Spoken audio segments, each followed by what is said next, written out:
Ocho sampo pagyo trashipa tuche tempe tine yanuda pege drolor zampe zepache pande lame shabla solvade Omo a guru vajradara sumatimo nishasane karma Uta vardanya shri badra vasa manya sarvasiddhi Sumatimo nishasane karma Uta vardanya shri badra vasa manya sarvasiddhi Om Guru Vajradhara Sumatimo Nishasane Karma Uta Vardanya Shri Bhadra Varsa Manya Sarva Siddhi Om Guru Vajradhara Sumatimo Nishasane Karma Uta Vardanya Shri Bhadra Varsa Manya Sarva Siddhi Om Guru Vajradhara Sumatimo Nishasane Karma Vardanya Shri Bhadra Varsa Manya Sarva Siddhi Om Guru Vajradhara Sumatimo Nishasane Karma Vardanya Shri Bhadra Varsa Manya Sarva Siddhi Om Guru Vajradhara Sumatimo Nishasane Karma Uta Vardanya Shri Bhadra Varsa Manya Sarva Siddhi Om Guru Vajradhara Sumatimo Nishasane Karma Uta Vardanya Shri Bhadra Varsa Manya Sarva Siddhi Om Guru Vajradhara Sumatimo Nishasane Karma Uta Vardanya Shri Bhadra Varsa Manya Sarva Siddhi Om Guru Vajradhara Sumatimo Nishasane Karma Uta Vardanya Shri Bhadra Varsa Manya Sarva Siddhi Om Guru Vajradhara Sumatimo Nishasane Karma Uta Vardanya Shri Bhadra Varsa Manya Sarva Siddhi Om Guru Vajradhara Sumatimo Nishasane Karma Uta Vardanya Shri Bhadra Varsa Manya Sarva Siddhi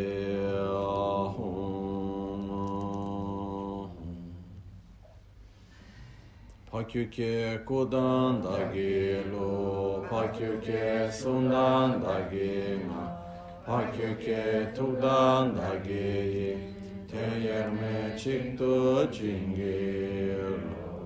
Makyuke kudan dagi lo, makyuke sundan dagi na, makyuke tudan dagi, teyerme çıktı cingil.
Peke chushe meto chan re ram li she nigde gimbadi sangye shindo mikte urvargi Drogo namda shingla che parasho. Yedam guru ratna mandrala kam niryatayami. Sangye chedan soge chanam la chancho pardo dani kyapsuchi.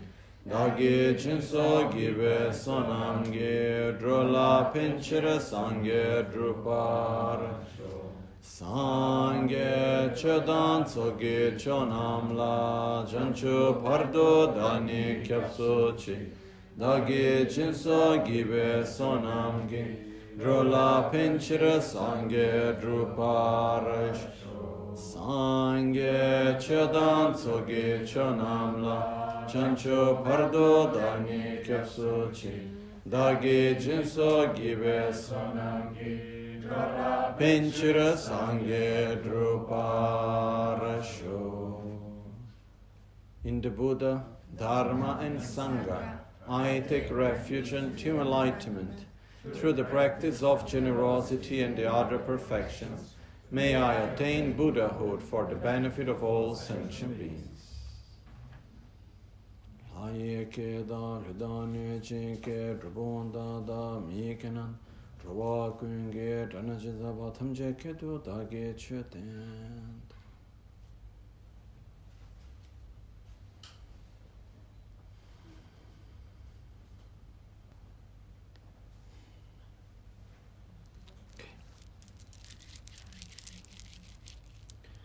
One time, some years ago, I was in Tibet for studying.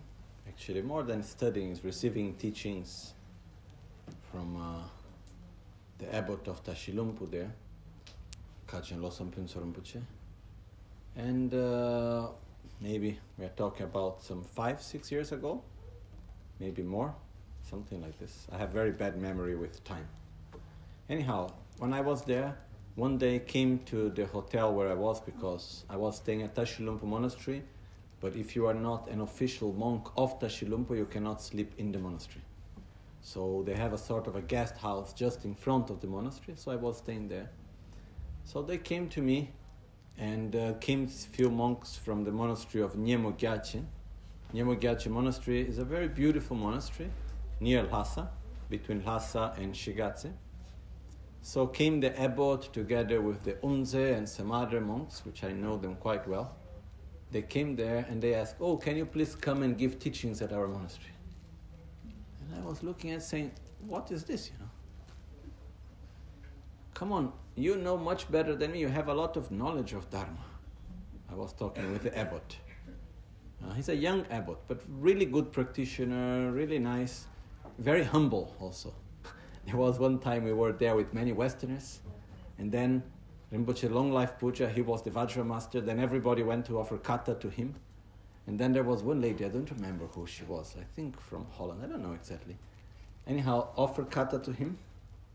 So he gave the kata, then he put the head like this for blessing, and he was waiting her to go out, and she was waiting him to go out, and they stayed maybe for 40 minutes there like this, So very humble man also, very respectful to everyone, very kind, and with real experience of Dharma in many levels. So I said to him, "Why do you need me to go there, I can maybe teach something in the West, because in the land of blind, the one that have one eye is king. But here you have so much knowledge of Dharma, there is so much, why do you want me to go there?" And then he told me, "You have a pure lineage. So we want to connect our monastery with your lineage." And then I said, okay, this is a good reasoning. Because it was very complicated for me to go there and do something, because it's not so obvious in China for a Westerner to go to a Tibetan temple and give public talk. It's not that obvious. So we managed somehow, some sort of secret, hidden, halfway. At the time we managed. I went to the monastery, and then we went there. They made all the traditional way, closed the doors, and then made all the There were like the officials of the government, while they were offering tea for them in another room, we were doing the teachings there. And the main issue was not to give knowledge. I offered the best which I could. But the main issue was sharing a lineage. Because, as I listened, many of my gurus when giving teachings, very often they said, I don't have much from myself, but I have incredible masters. I can say the same myself. And one thing which I can proudly say I have a good relation deep inside with every one of my masters. This is something which is, maybe if I can say something I'm proud of, in the sense, okay, what do I have really good? I have really a pure relation with my gurus. So this keeps the line on. And we have this special opportunity. We have this special opportunity of having a lineage that is alive. Because one time one Lama in Tibet, he was giving explanation about this, and he said, the ancient example which is given is that when one master gives teachings to the disciple, it's like taking nectar or water from a vase and pouring into the other vase. Okay, the vase is the disciple. The water is the knowledge, the experience, the dharma. Then the disciple needs to pour the water to another one. If in between you let the water go away, then you have nothing to give to the next. Okay. The other example which he was giving then, he said, imagine that you make a beautiful electric system, lighting system in a house. You put beautiful lamps, you pass the cables perfectly, you make the perfect electric system in a house. But between your house and the main power plant, there is one light pole that falls down. What happens? The source of energy exists, but you cannot get any electricity. Even though you have the most beautiful house, you cannot turn anything on. Because the connection was lost, was cut in between. Similar to that, between us and the main source, which starts with Buddha Shakyamuni, we need to make sure that no light pole had fell in the way. That all the light poles were there up. Otherwise, we'll put very beautiful lamps, we do many things, but no electricity going through. We must make sure that the connection is purely on, it's very stable. And how does that connection remain on? Through a sincere connection of faith. Can you check that one? Okay? So, okay, now better?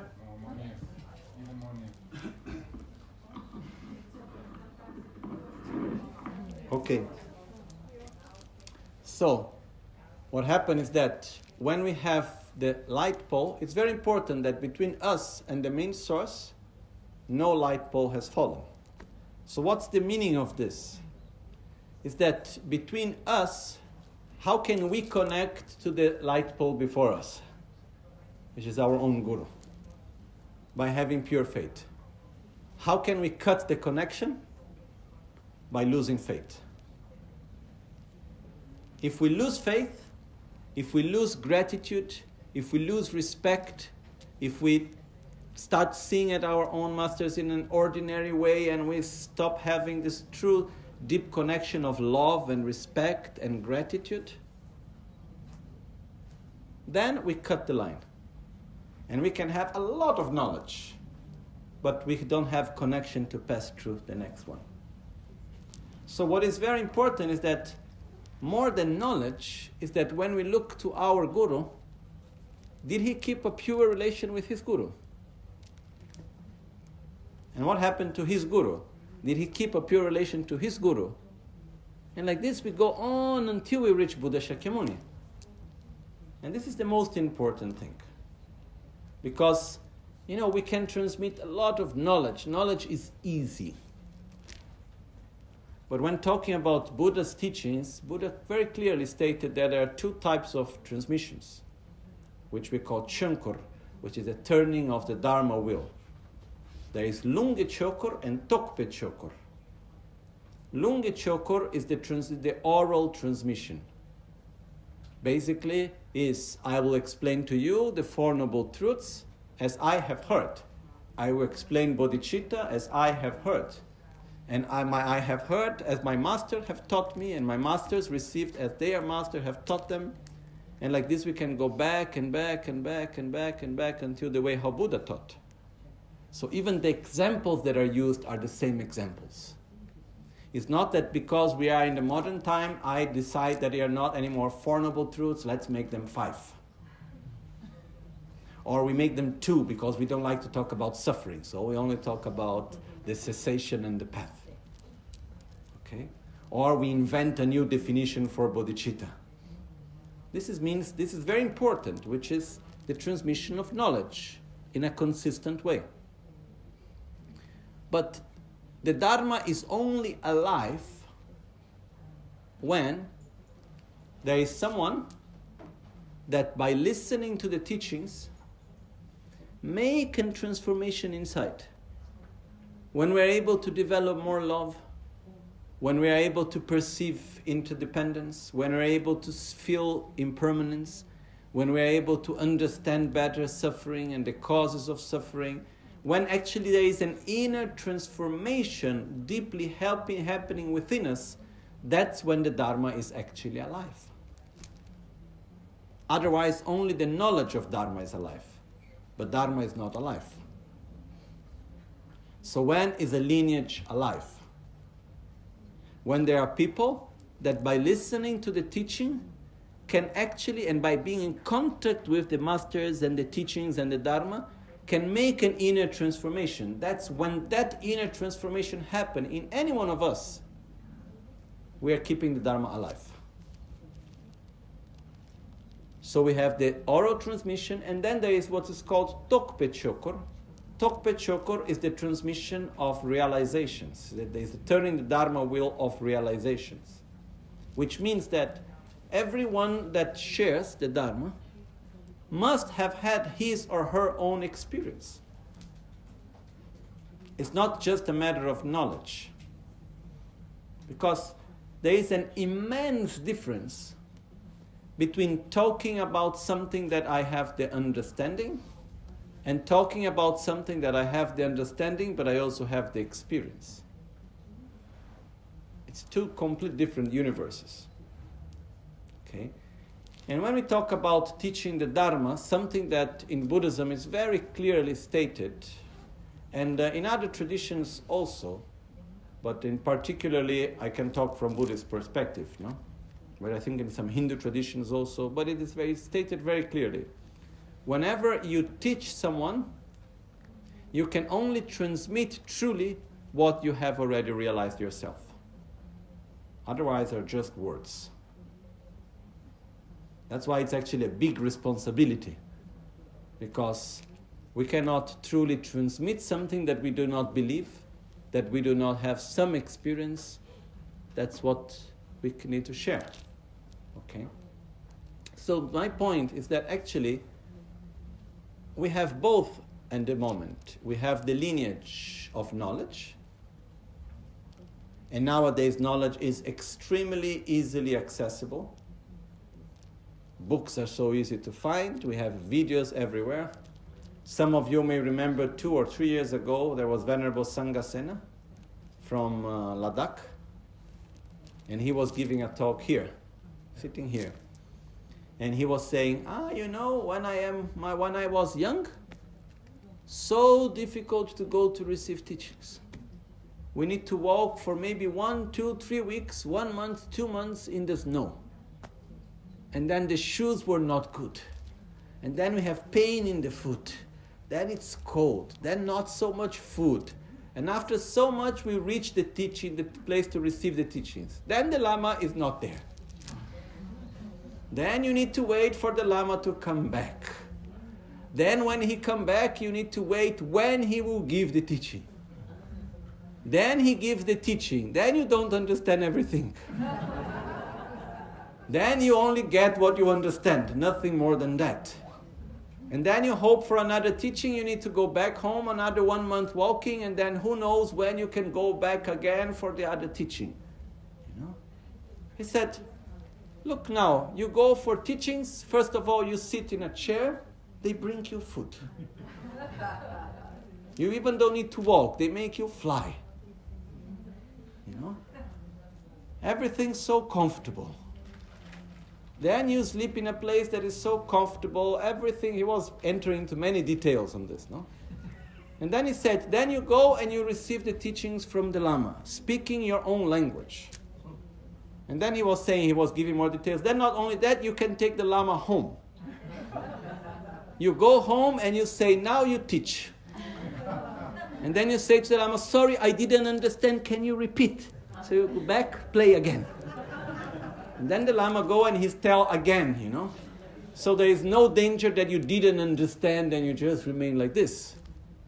He was saying, you are so fortunate. Actually, we are. So knowledge is so easily available nowadays. The only issue with knowledge, I just put one bracket in between, is that knowledge is not what arrived to us, but is what we perceive. Okay? And because knowledge is so easily available nowadays, we are not so much open and we don't have so much attention to truly catch the knowledge and to learn. We have this strange idea that we have an external memory, so it's there, so I don't need to integrate into myself. Because knowledge is there. I have Wikipedia, the teachings are in YouTube, I have all the books in PDF inside here. Oh, how cool. Everything is there and I have nothing with me. So this actually, we go into an extra comfort in a way. So we actually have less the aspect of truly giving the importance to the knowledge and to receive it. Because when knowledge is more scarce you say in English? Scarce. No? Then we give more value, like everything else in life. When something is very rare, we give a lot of value to it. There was only one time for me which was the opposite, because I gave a lot of value, but I went to Vietnam. And then Rinpoche took me to the World Buddhist Forum in Vietnam, and I personally never liked these big congresses, but anyhow, I was there. And I had a lot of jet lag, because I went from Brazil to Vietnam. And then there was, in the whole conference, there was one talk that I really wanted to listen well, which was Thich Nhat Hanh. He was there, so I was very happy to listen to his teachings and so on. I was quite happy to do that. And it was early in the morning and my jet lag was terrible. So I sit there to listen and I was very excited. And then first Thich Nhat Hanh entered into the stage in silence, making walking meditation on the stage. But we were sitting, no? So you just look.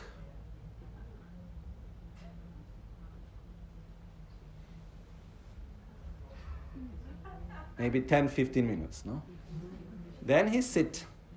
Then another 5 minutes minimum before he starts saying anything, no? And then he starts saying, look at your own breath. And then he was talking so, I fell asleep completely. I was not able to keep myself away. I was trying to keep myself away and I was not capable. And I woke up when he finished, basically. So, anyhow. But normally there are exceptions. But normally when we give value to things, we are more attentive. I was attentive, but my body didn't allow me to be present truly. You know. But anyhow, what I want to say is that when things are not so easy to get, we give more value. The more value we give, the more we receive. This is very clear. Many masters of the past, they were not giving teachings easily. Not because they wanted to make themselves precious, but because they want the disciples to value the teachings. No? Even one time talking to Trishan Rinpoche, when I went to translate for him in the United States the commentary of Hiruka, after I had one day one talk, and then he was saying to me, he's saying, when teaching disciples, he was saying, I think you should not make things too easy and not too complicated. If you explain things too easy, then they lose effort. Because when you need to put effort to get the understanding, when you put effort and you gain something, wow, that remains more inside you. If you chew everything and you give, then after some time, the person is not able truly to digest it well and to understand and to value it sometimes. Anyhow, the fact is that we have an incredible opportunity.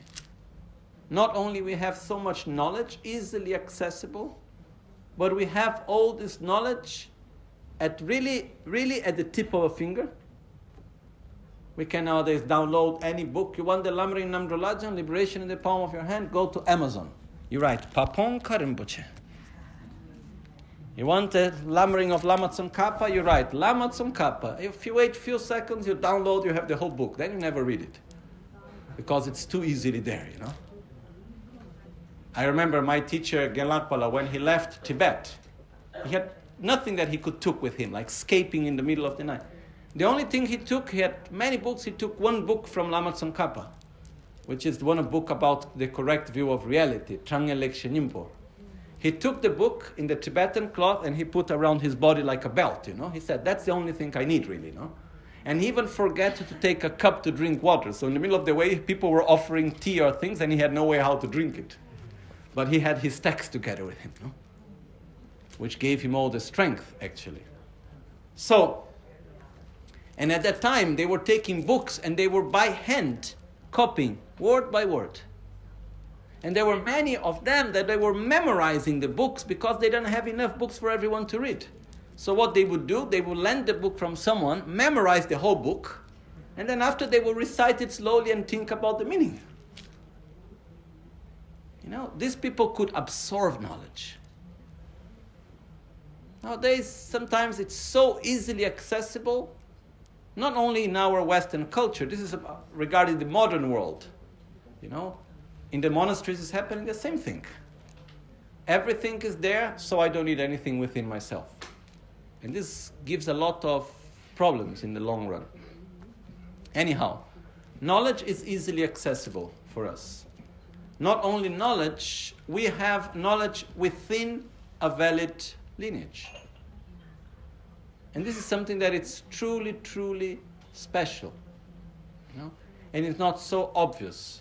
I see very often many people into many spiritual things and so on, but where a real lineage is missing. And this makes a whole difference because when we are on the lineage, we receive so much in a non-verbal way. So much is happening in a way that we even maybe don't understand. And this is really, really important for us. So that's why we need somehow really to rejoice of this incredible opportunity that we do have within that. No? So one of the things that is given a lot of importance is for oral transmissions also. So yesterday we talked about somehow the basics of Lojong, which means why we need to train our mind and in which direction we must train our mind. Because Lojong means Lo means mind, Jong means to train. One very important thing from this word is that what it's showing us is that understanding it's not enough. It's good, but we are far from enough. First we need to understand, then we need to comprehend, which means we have no any more doubt about it. Then we need to apply it in every aspect of our life. Like Lama Tsongkhapa said in the end of the three main aspects of the path.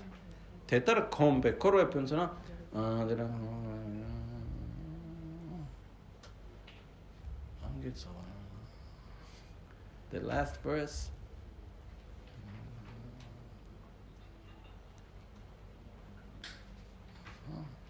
Now, I know from the beginning. Then you went to catch the last verse, not coming. But he was saying that once, he said anyhow, once you have familiarized yourself, you have comprehended the meaning of the three main aspects of the path, leave away all distractions. go into solitude, my child, and put an effort to realize renunciation, bodhicitta, and correct view of reality. And this is something that sometimes I find difficulty within our modern context, because we do a lot of our life is based on conceptual understanding. Great part of our education is based on conceptual understanding, on accumulating knowledge. We value a lot the knowledge that we accumulate. But knowledge really, really is worth not so much. It's good, but I love knowledge. But the more I go on, the more I see how knowledge is not much. Because what we need to do is we need to gain knowledge, and then we need to go through a long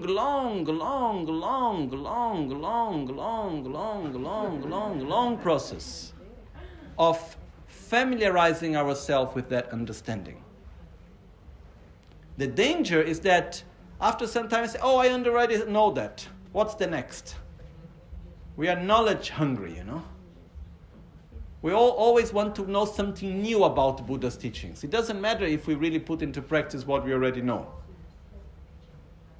It's like Rinpoche giving an initiation. What initiation? But that I already have. That's exactly why you need to receive it again.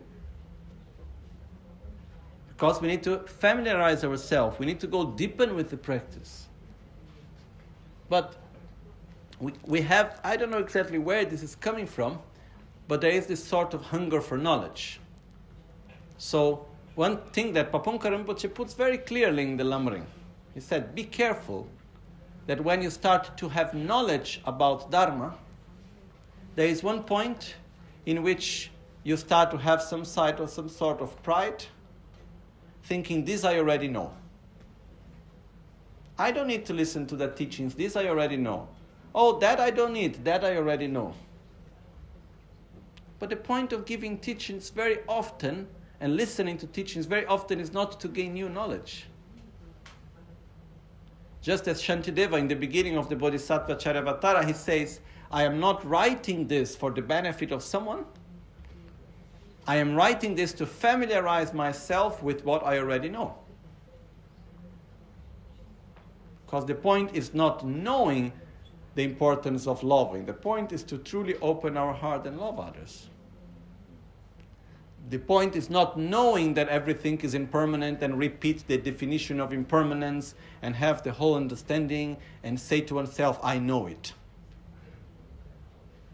The point is to feel impermanence in everything and to flow together with impermanence and not to feel sad or upset or suffer when we perceive change. The point is to stop grasping at permanence in what is actually impermanent. But it's not easy, because this means looking at one's own eyes and changing our deeper habits. But that's the real training.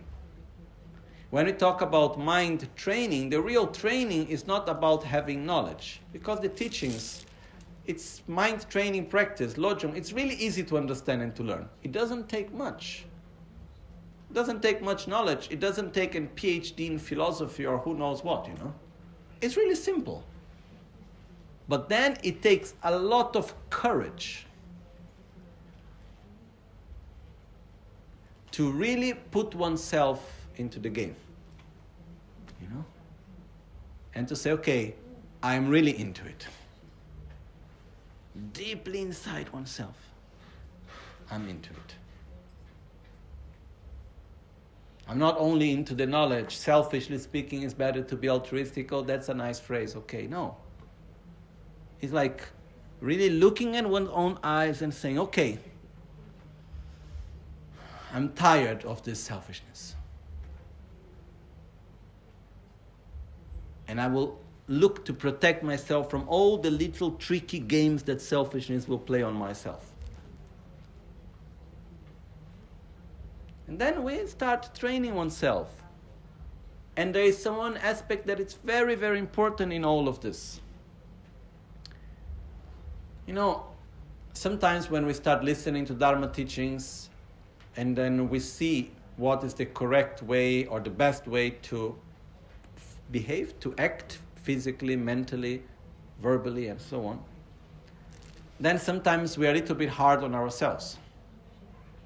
Sometimes we can be like, we can have this feeling of guilt. Oh, how bad I am. My motivation is not good, and my life is meaningless, and I'm not doing anything really good. Look at that, I'm so full of defilements, and I am this, and I am that, blah, blah, blah, blah. Okay? I think you know this, right? The point is that at no point in any teaching it's saying that we should have self-pity and we should be acting in this way, It's very important that we need to embrace ourselves. We need to really, really to acknowledge ourselves and to take care of us how we are. There is one point that nowadays very often we see people saying, oh, I must accept myself as I am. And you must accept as I am. Like there is this t-shirt that sometimes you see like, accept me for what I am, or something like this, What I think is that, yes, I should accept you for what you are, but you shouldn't.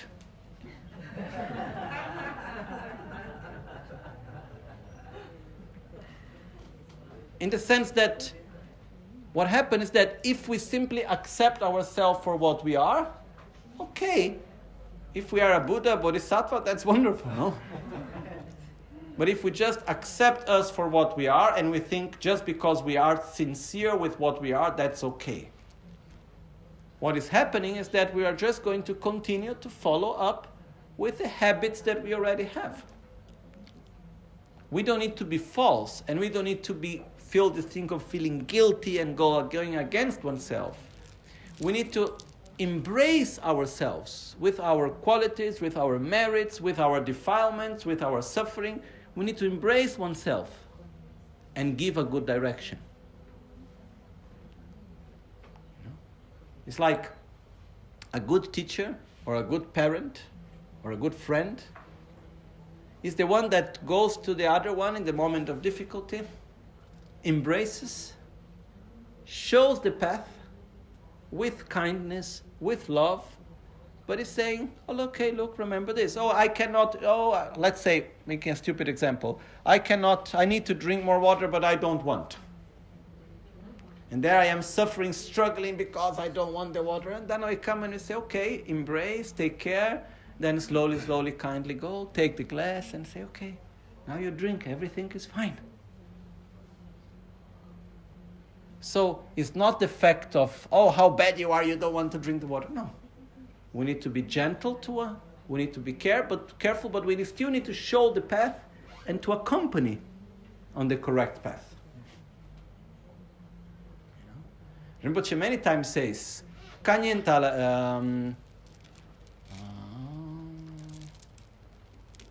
that? The verse in Tibetan is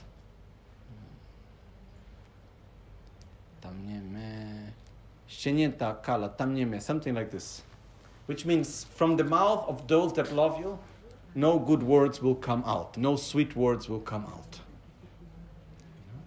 Sometimes when we have someone that really loves us and has something to show to us, sometimes we need also to be shown things with clarity, and not always we need to listen what actually we want to listen. So my point is that, but still we need to act with kindness. So to ourselves, we need to embrace ourselves with a lot of gentleness, with a lot of affection towards oneself. We accept ourselves as we are. We embrace ourselves as we are, and we direct ourselves to become something better. We do not reject ourselves. We do not go against ourselves. We do not blame ourselves. We embrace, we direct, and we accompany. It's clear the difference. Okay? So, are we selfish? I would say yes. It's okay. The point is that, how do I want to continue? Which direction I want to go? That's where starts the actual training. Whenever we do a training, we need to start from where we are, and we need to embrace the starting point in which we are. Then we need to direct our mind to one direction and say, okay, I start acting in this way. It's not easy, but I will do. It's not easy, as we said yesterday, to look to someone else and to truly feel your happiness is important for me as my happiness is important for me. It's not obvious. But we train ourselves. So training is about actually doing something that doesn't come spontaneously, but we repeat it again and again, again and again, again and again in our daily basis, so that slowly it becomes natural and spontaneous. No? The danger that Papunka Rinpoche was talking is that we start to enter in contact with the teachings of Dharma. In the beginning, we are very enthusiastic about it. Then at some point, we think that we already understood it, we already know it. And then when we look to the teachings again, we have some sort of thoughts, oh, this I already know. And we even feel bored from it. And then somehow what we want is some new teaching. And we want something else. And then we are not able anymore to feel anything. And we think it's the fault of the Dharma. Or the teacher. Like the example that is given is that when we put butter, that is Tibetan culture, they put butter inside a container made of leather. And what happened is that in the beginning, when you put the butter in the leather absorbs all the butter, all the grease, the fat. But after some time that you keep the butter in contact, then you can put as much new butter you want, it's not absorbing any more fat.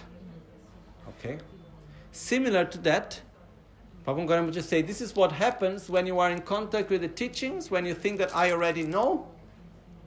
And then it doesn't matter whatever incredible master may be there, it doesn't matter what incredible teaching you are listening, it doesn't make any effect inside anymore.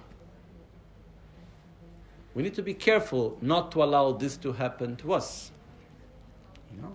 Because then there is another point, I'm sorry if I'm so direct. Sometimes I listen people saying, oh, I am in Dharma for 30 years and nothing works, so Dharma doesn't work.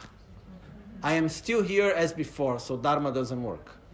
Then I come and I humbly make a question to someone that says like this, and I ask, you have known the Buddhist teachings and Dharma teachings for 30 years, and you have put your effort to do the practices and meditation and so on. But have you actually applied it on your daily life in the best of your efforts truly? Or you expect to walk on the path to enlightenment by just having a membership of being Buddhist?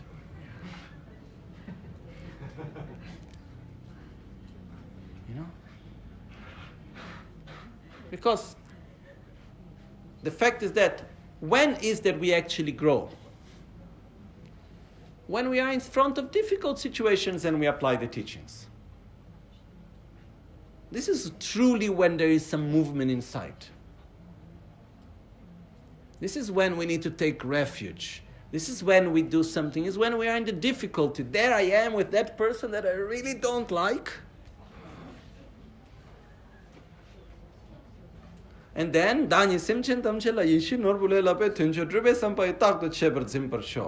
oh, may I see all sentient beings as being more precious than the jewel that realizes all wishes to realize the ultimate goal. Okay, is that person part of sentient beings? Yes. Can I say to that person, I wish you to be happy truly? Your happiness is as important as mine? Yes, you can. And when we are able truly in that moment to make this effort, then there is big changes happening. So something which I humbly request you, everyone, myself, is that the moment that we need the most the Dharma is actually when we are in the difficult moments in our lives.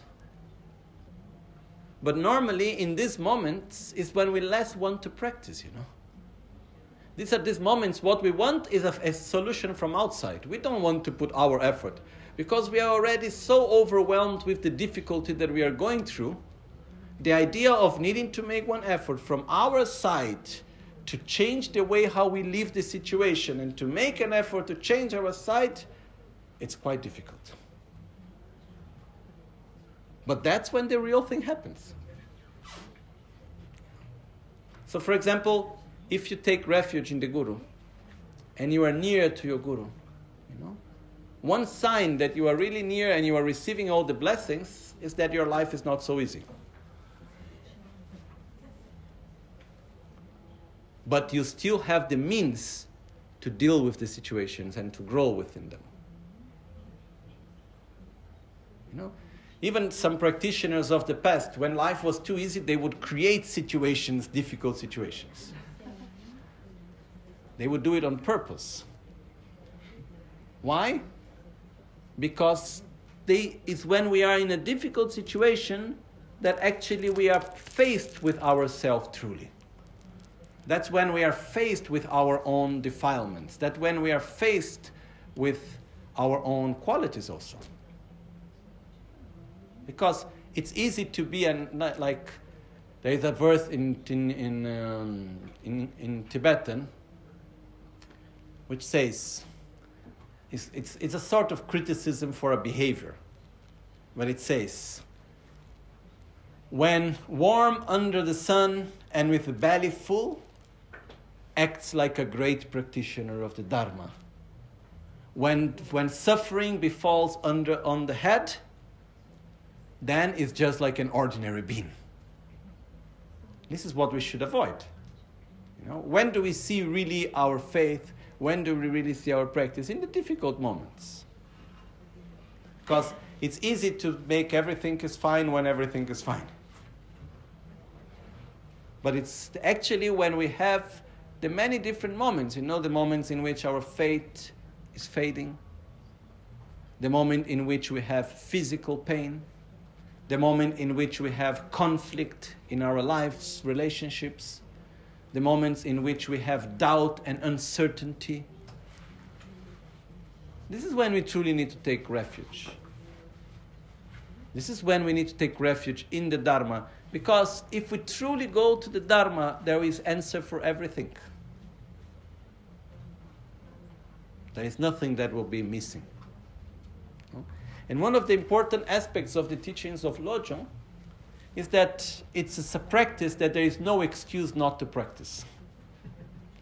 When you're happy and everything is going well, it's a wonderful opportunity to train yourself, to be kind, and to train yourself in bodhicitta. And when things are going not well, that's also a wonderful opportunity to train. So basically, we are always there into this constant work. It takes energy, yes. It takes effort, yes. But life takes effort. This is something which for me came very clear not so long ago, maybe a few years ago. I was in Beijing with my mom, and then it was the first time after long years that I stayed for 1 week almost doing nothing. Because I was accompanying my mom to the hospital. We would leave like 5 o'clock in the morning, 4:30 in the morning, 4 o'clock in the morning, because Beijing has so much traffic. So to be 7 o'clock in the hospital, we needed to leave from the house at 4, something like this. So anyhow, I was waking up early, sleeping in the car, waiting in the hall, making some jokes, stay in the hospital, whatever, being nice, then coming back, eating, and then coming back, and then we needed to wait for the exams results for a week. And then it was the first time after a long time that I would pass days without really doing much. And then I saw something so clearly for me. When I would get to the end of the day, which everything was very comfortable and I haven't really done anything, and I was coming from a period which I was doing a lot, I was very tired by the end of the day. So it was very clear, when you do a lot during the day and you get by the end of the day, we are tired. And when we wake up and we don't do anything during the whole day, by the end of the day, we are tired. So it's not an excuse, oh, I get tired. I would not do the meditation because I get tired. Anyhow, we get tired.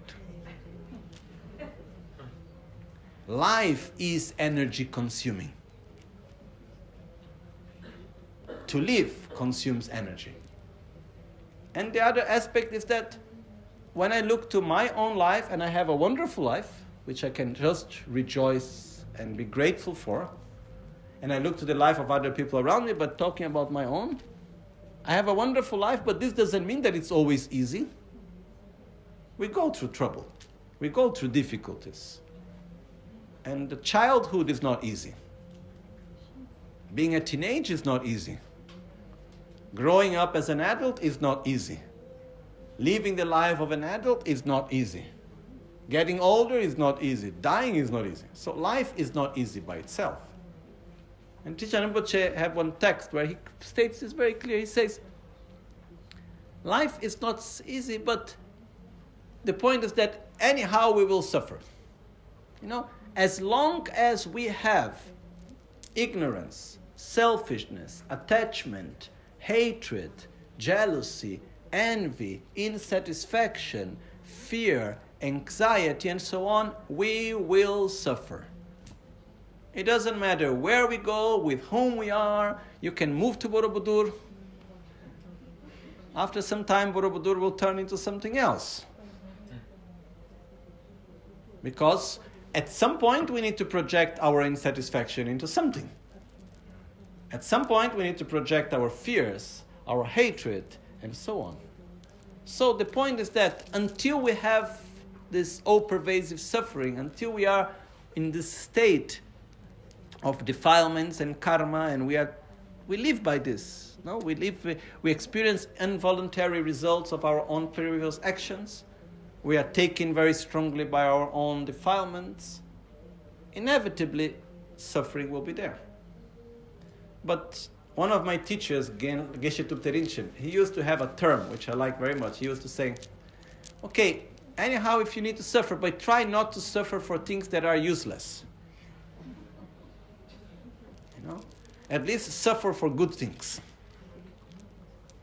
So, for example, putting an effort to act in a way that is maybe not so natural to us, but which is a positive way that we want to be. Maybe it's not so pleasurable to wake up at 4:30 in the morning, 4 o'clock in the morning to go to the stupa. Maybe it's not so pleasurable to be under the sun and to be walking for many hours. Maybe it's not so pleasurable to stay listening to teachings when we are hungry. Maybe it's not so pleasurable to do many things. There is some suffering involved. But we are suffering for something that brings benefit, that adds something to our life.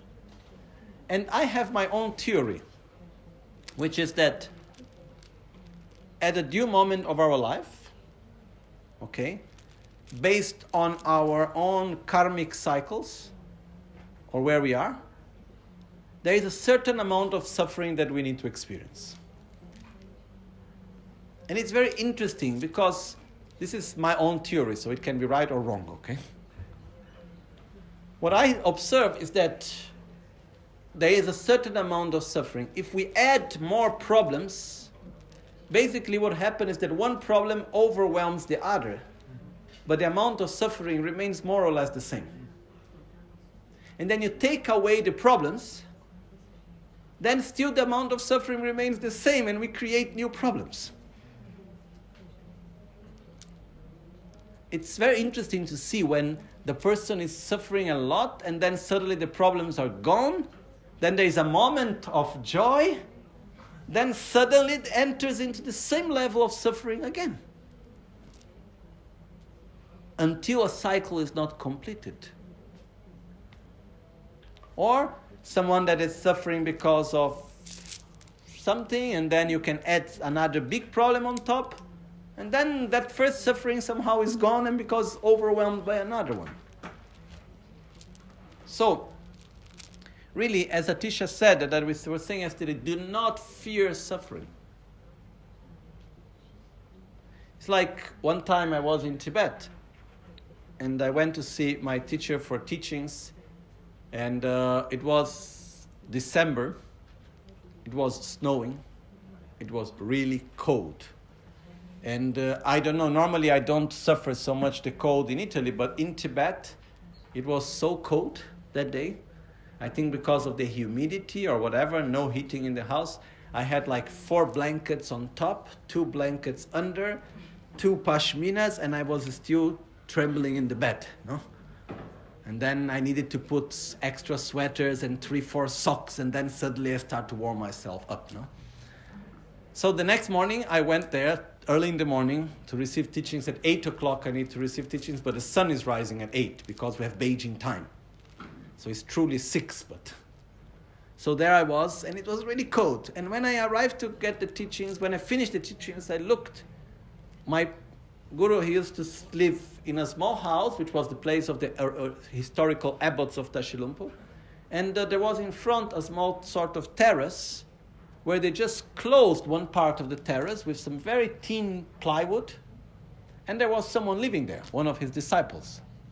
So I looked at the place where he lived, and it was really cold, in the sense that there was not very well closed, the wind would go in and so on. So I looked at that, and at one point I went to him and I said, don't you get cold in winter here? Because we were not yet in real winter.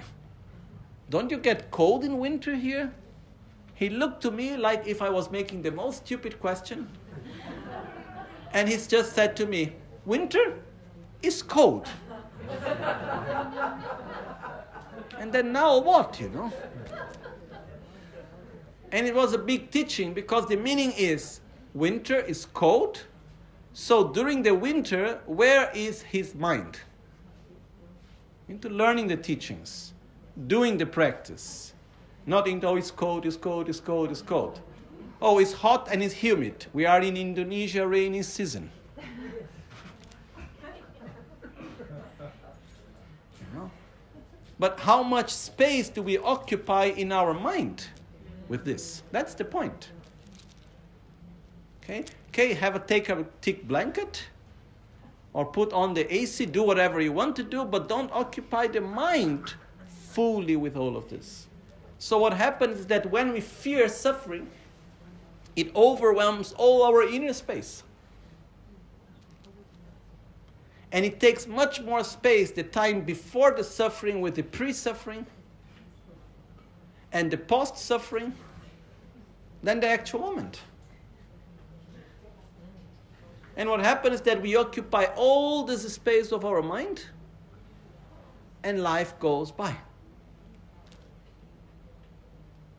So, it's like making a diet. Oh, I should not eat that anymore. Is it difficult? Anyone really going through a real diet? Is it difficult? Yes. I'm doing it. I tell you, it's difficult. But we just need to make one very clear decision, okay, which is it what I need to do? Yes, finish. I don't want. Stop, shut up, you know. Because the more we start giving space to that inner dialogue and this inner little crying, oh, I don't want, the more this overwhelms us. And the more we suffer. I have made a decision to do this. Now let's go through it. Is it difficult? Yes. But life is difficult. The first noble truth. Life is suffering.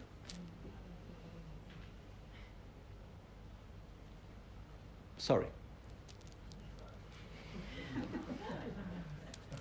I didn't make it like this. But the point is that there is a second noble truth which says where suffering is coming from. Then there is a third noble truth saying it's possible to eliminate it. It is possible to have the cessation of suffering. But sometimes we forget that there is a fourth noble truth, which is the path to cessation. The cessation of suffering is not going to be given to us by someone. And it takes lifetimes. It's not something that takes one lifetime. Someone may say, oh, but we are practitioners of Tantra, and in Tantra you can get enlightened in 3 years. Okay. Having all the right conditions and practicing in the correct way, no doubt. Okay. But this means practicing with full strength, having all the correct preparation, practicing 24 hours, 24/7, non-stop. Really, like every moment being there. Being in the sadhana every moment, day and night, when we are awake, when we are dreaming, when we are falling asleep, when we are eating, when we are washing, when we are doing anything, minimum 14 hours a day of meditation with good concentration. Then something really can happen fast. But still, it takes time. And for most of us, we are not even prepared for this. We don't have even the conditions. It's for very few. Sorry to be so direct. But what I want to say is that the important thing is not how fast we walk. The important thing is that we walk in the right direction. This for me is the most important. No? So, we have all the tools. And I would like to give the transmission of the 8 verses of mind training, because we don't have time these days here to go through the whole commentary of all the 8 verses one by one and so on. And knowledge is not something that is so difficult to get nowadays. We can have books, we can listen to recordings of teachings and so on, but the lineage is fundamentally important. No, there are the 3 conditions necessary to practice well. Having the minimum necessary materially, which we do have. Having a correct lineage and someone that guides us in the correct way, which we do have. And the third is having the joy in the practice. To put effort into the practice. And the one thing which we touched yesterday, and I just like to remember, which is one of the interferences for our practice, is when we get somehow overwhelmed by the needs of this life. Okay? Which is that when we end up living this life as a final goal and not as a mean of something higher. So when the body becomes a goal, so we serve the body. If we just think for one moment, how much energy of one lifetime is consumed by serving the body?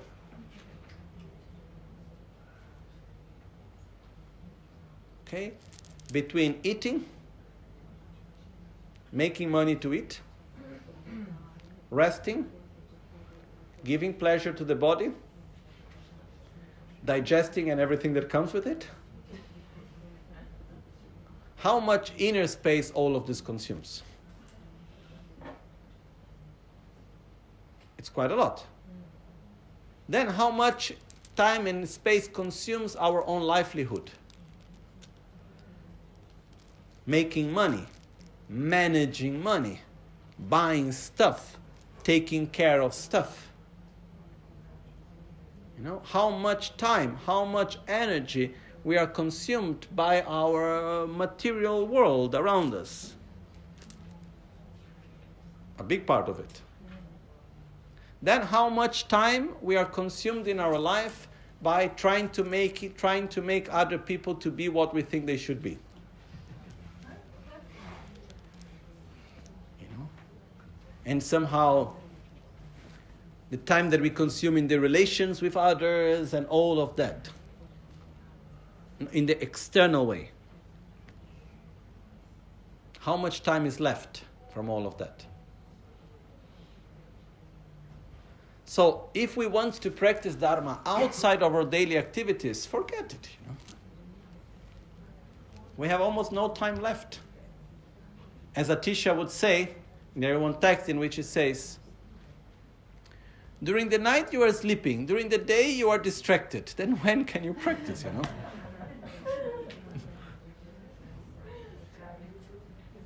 And then there is another text in which Atisha also, a very beautiful text, which I want to manage to get a translation of it one day. When we finish building and doing these things, then I can focus more on this. But it's a text in which Atisha was about to go away from Tibet. Finally, he didn't go away, but he was about to go back to India. And then the people that was the king of the time, he went to Atisha and he said, "Can you give, please, a final instruction to us?" And it's a very beautiful, short instruction text in which Atisha gives the essence of many things. And in the very beginning, he starts by saying something like this. In these times of degeneration, the objects of knowledge are many. Life is short and death is certain. So focus on the things that are more important. Which is, there are so many things to know. If we think about object of knowledge, there is so much that we can learn. So many things that we could somehow touch and be in touch with many beautiful things here and there and then and then. But the important thing is not the knowledge. The important thing is what we become out of this. Because when we die, knowledge is gone. You know, then there we are again, A, B, Ka, Ka. You know. But the qualities that we develop deep inside ourselves, we take them. You can see very clearly, you look at a small baby. When we look at babies, we can see the qualities in a child very clearly. That is taken from life to life. You know? Some child is very interesting to see. Since they are very small, they are so jealous. Others are so kind. Others, they are very patient and peaceful. Others are very nervous. You know, and we can see this very clearly since childhood. So we take our qualities with ourselves, the deep what we have experienced deep within ourselves. So, please, we really must put an extra effort in our life to apply the practice in everything that we do. For example, self-healing as we are doing these days, no? We also need to apply self-healing in our daily life. So, basically, there is one part in Tantra which is called bringing the result into the path. Which is, there I go in my work. If I was Ratnasambhava, what would I do? Guru Yoga. If I was my guru, what would he do in this situation? Okay, he would be kind. I am not my guru, but if I was. Okay, so let's do it. And then when we are in the moments that we find a situation and we see that there is some sort of arrogance coming out, then we take refuge. Then we remember, again, Ratnasambhava, and we take refuge in Ratnasambhava, and we put an effort, we act with generosity. And we act with humility. But we need to bring it to our daily life, to every aspect of our life. Not leaving it in the sadhana, in the stupa. You know? We are there in the practice, doing at the sick, at the navel chakra, receive the crown empowerment of Guru Buddha, Ratnasambhava, put away the pride, the arrogance, and the miserliness, and so on. Then when we finish doing, someone asks, "Can I have some water?" "No, this is mine." You know? The point is that even if we may think it, because we have habits, that's when we need to breathe in, breathe out, and act in accordance to what we know is the best, not in accordance to what is our natural habit. In a gentle way to oneself. And we connect with the practice. We connect with the meaning of each one of the 5 Dhyani Buddhas, and there they are. You know, so I take refuge in Akshobhya, I take refuge in Ratnasambhava, I take refuge in Amoghasiddhi, in the different moments of our lives. And we apply the practice in the daily life. That's fundamentally important for all of us. Okay? So, when we talk about mind training, it's not a text. It's a way of life. It's a way of life in which we have a clear direction, which is to develop love and wisdom, and to be in service of others. And that's what I want. I am not yet there, but that's what I want. And we put that direction. And anything that we do, we always bring ourselves back to the same direction. This is what we talk about training. It's not about reading a text or learning something that has been written by someone. Okay? Then there are the texts which guide us on this process. And they are very beautiful. And sometimes I wonder, because I listen to comment, oh Lama, thank you, the teachings were so beautiful. But they're not meant to be beautiful. Oh, it was so nice. Their teachings are not meant to be beautiful, and they are not meant to be pleasurable. No? It can happen that we go through a Dharma teaching and we get out of the teaching and we are terrible. That's good sometimes. It's like if we go and our parent, maybe someone scold us for something that we are doing which is not okay, and we redirect our mind, but it's not pleasurable, but that's good. Teachings are meant to redirect our mind into a positive way. That's the main point. You know? Sometimes if we really read the 8 verses of mind training with real sincerity, it's very hard.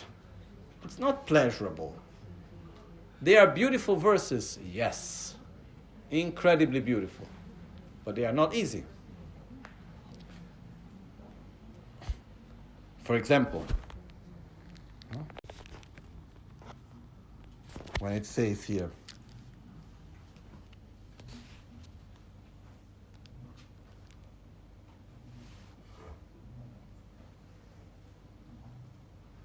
Dala shenge tradoge shegurlaso mirikpe kyonkarange lembadan gyalka shenla bulwarsho. This verse, which says, Dala shenge tradoge shegurlaso mirikpe, when someone else, one or more persons, act towards me out of jealousy, out of envy, or any other negative emotion, and treats me with aggression, verbally or physically, may I offer to him or her the victory and take upon myself the defeat. And some time ago, I was in Albagnano, and then there was one situation which made me quite upset. There was one situation in which I was really upset. There was one person that was treating someone else with aggression out of envy, it was quite clear, and was being aggressive to this other person. And what is the spontaneous way of reacting? Protect one, go against the other. No? And then we start entering into the game of attraction and aversion. And then we start talking to someone else in order to put that other person onto a bad image, in order gradually to create this aversion into other people also. An attraction into the other one.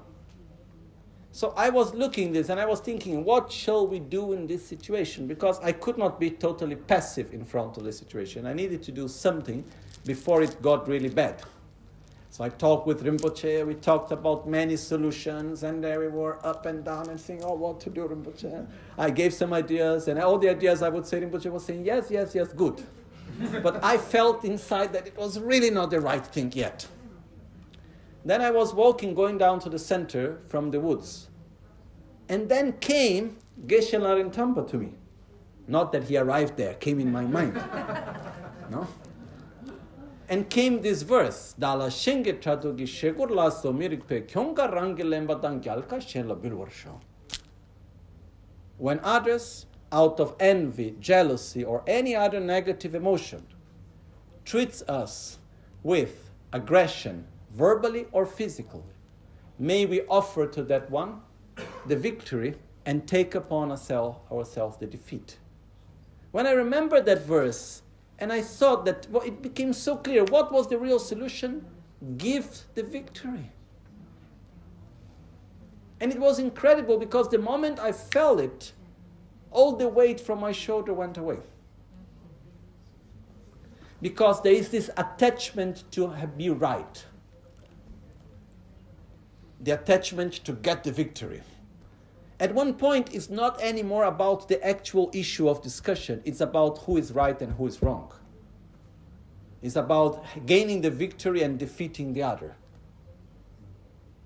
And that's very heavy. It takes so much energy. It consumes so much within us. And then what happens is that we enter into this game of attraction and aversion. And then slowly we start creating groups and we start making this game. And then when we see our objective is there to defeat the other, the original issue doesn't matter anymore. No? And that's a very painful process and it takes so much energy. So, in that occasion, I was looking at the situation and I saw which was the only real solution in the moment. Am I able to change the mind of this person? No. Can I change the mind of the other? No. I can say many things to that person, will not change the way of behavior and thinking, truly speaking. So what we do, we act in a way that we are not anymore attached to be the victorious one. And we act with love towards both. That's a real test.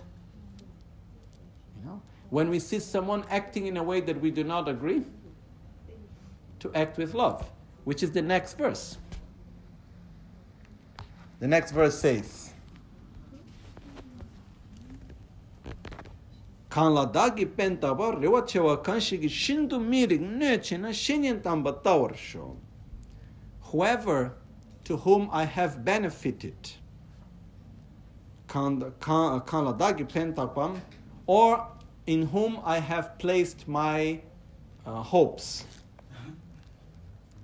Shindu mirik nöchenang, in case this person in whom I have placed my hopes, or that I have treated very well and I have helped and benefited, when someone like this treats me with a lot of harm,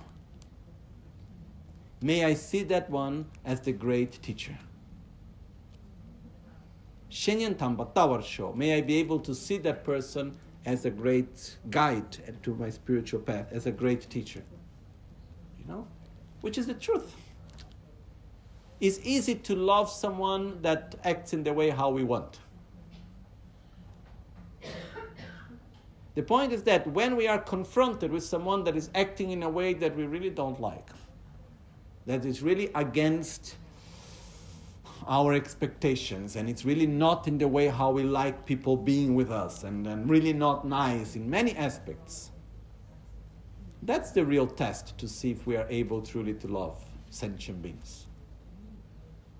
And when at that moment we are able to see that that person is being taken by all-pervasive suffering just as me, and we are able to allow ourselves say, it doesn't matter what you do, it should not change the way how I feel about you, the love that I feel towards you.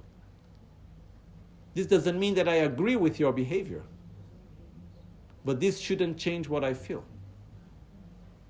And when we're able to do that, then it's really a great teacher. It's teaching us so much. And it's showing us our selfishness, it's showing us our limitations. So it's really a great teacher. But these verses are not pleasurable to really reflect upon. But they are very powerful if we really bring them to our own life. Okay? So, the point is that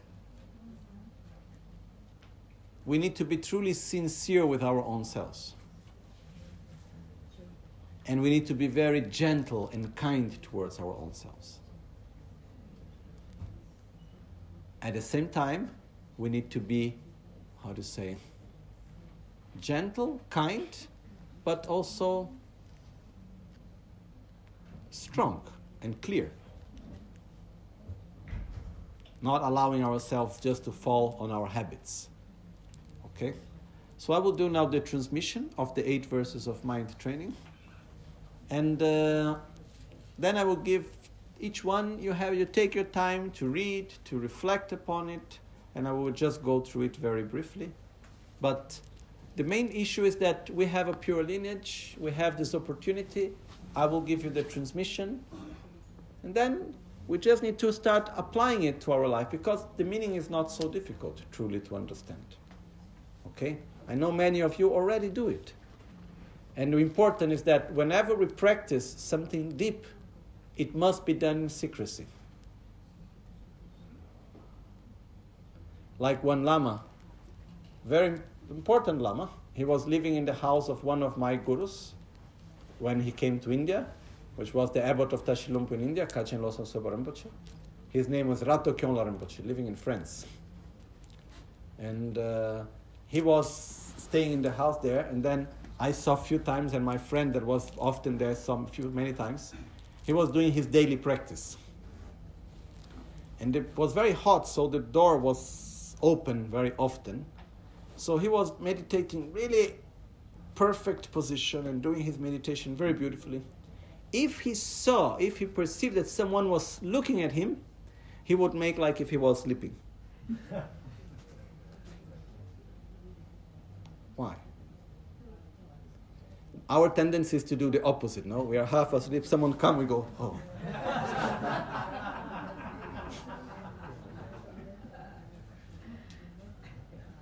Why?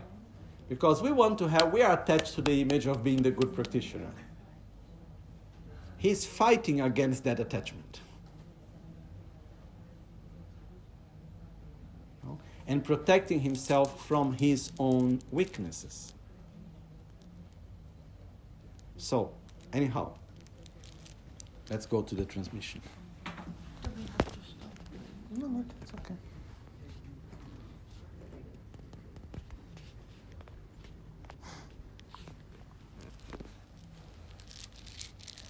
Sashi peke chushi medo tran re ravlin sheni de gembadi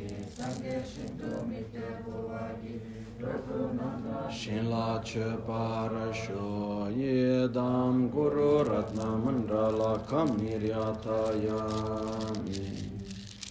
So we connect to all the masters of our lineage. As these teachings I have received myself, these teachings transmission from Lama Michel Rinpoche, from Trichan Chotu Rinpoche, from Kyabche Dragon Rinpoche, from His Holiness the Dalai Lama. I have received these teachings from the abbot of Tashilumpu in Tibet, Kachin Losang Pinso Rinpoche, from Geshe Tupte Rinchen. So, from different masters. So we connect with all these masters that themselves receive from their own gurus, such as Kyabche Trichan Dorje Chang, that received from Paponka Rinpoche, that received from Tabuk Dorje Chang, and so on, until going to Lama Tsongkhapa, and from Lama Tsongkhapa until Atisha, and Atisha, that was physically present into this very right place where we are, received it from Guru Suvarnadipa from Indonesia, and then him to his gurus until arriving into Shantideva, Nagarjuna, and Buddha Shakyamuni.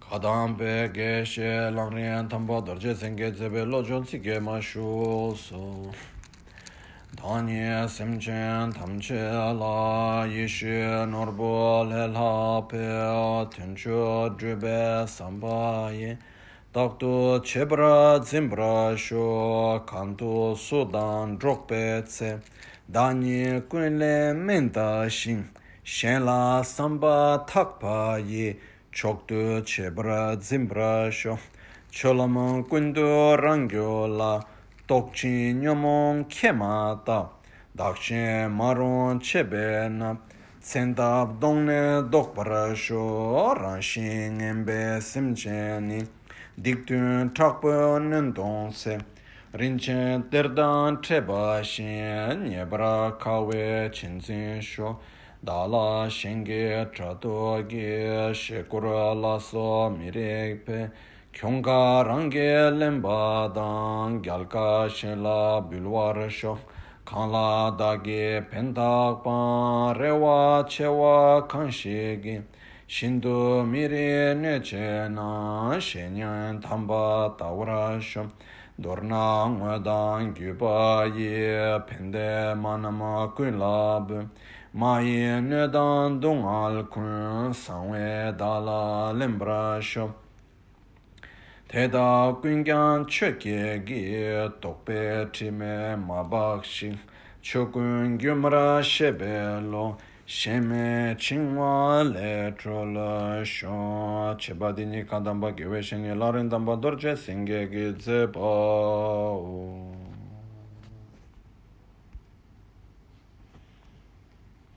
Okay. Sa she peke chushe me to cha re ravli sheni de gembad sange shindo mikde uarge Drogo namda shingla chepra sho ye dam guru ratna mandala kamiryataya. Before the transmission we do the mandala offering because since the time of Buddha put very clearly that no teachings should ever be given if not requested. So it's very important that we always request the teachings. And the other thing is that when we receive a teaching, we should always pay gratitude, manifest our gratitude. So the first mandala offering is to make the request. The second mandala offering in the end is to pay our gratitude. Okay? So, let's go through the verse briefly.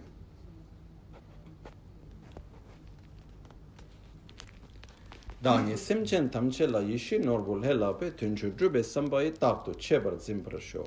I will make a spontaneous translation here, okay? Then you can have the text with a very precise. You have the text with a okay, let's make my life easier.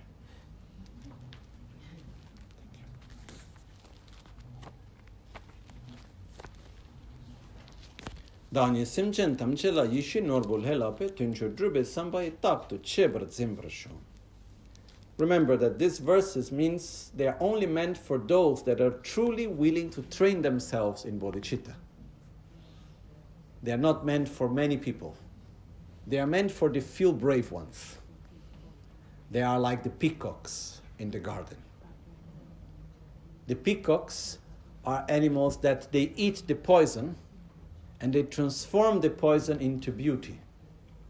Similar to that, the bodhisattvas are like the peacock because they eat mental defilements and conflicts and difficult situations and they transform them into the path.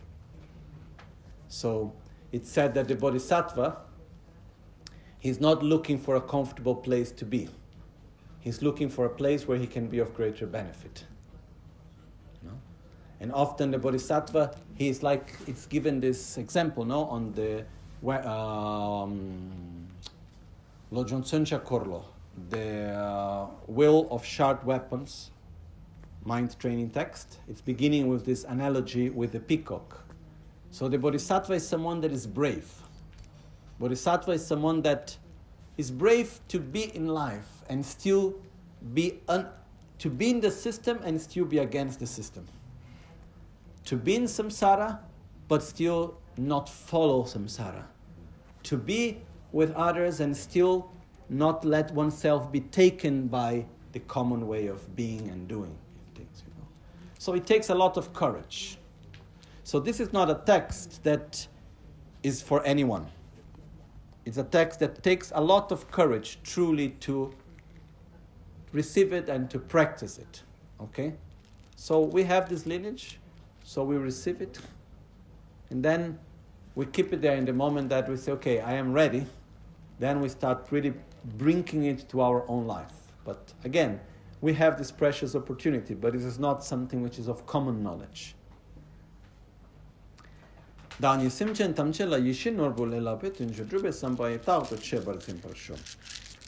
to listen the meaning, not the words. may I always cherish all limited beings by considering how far superior they are to wish-granting gems for actualizing the supreme aim. So may I always cherish each and every sentient being I come in contact with by considering them as being far superior to any great material things that I may ever find in my life, for actually helping me to actualize the supreme aim of enlightenment. So to reach enlightenment, any sentient being that we meet, it's much more precious than any other things that we may find. So may I be able to recognize this in my life. Kantu Sudan dropetse dani kuila mentashin, kuile mentashin, dala the shela samba takpai chok to chebra zimber show. Whenever I come into anyone's company, may I regard myself less than everyone else, and from the depths of my heart value others more highly than I do myself. So whenever I come into anyone's company, may I never stay comparing myself with others. The point here is that we should not stay comparing ourselves with others and seeing, oh, he's this, I am that, he has this, I have that, and stay constantly feeling ourselves superior to some and inferior to others. May we actually see that we are there to serve others. So we are not superior and we are not inferior, but we are there to serve.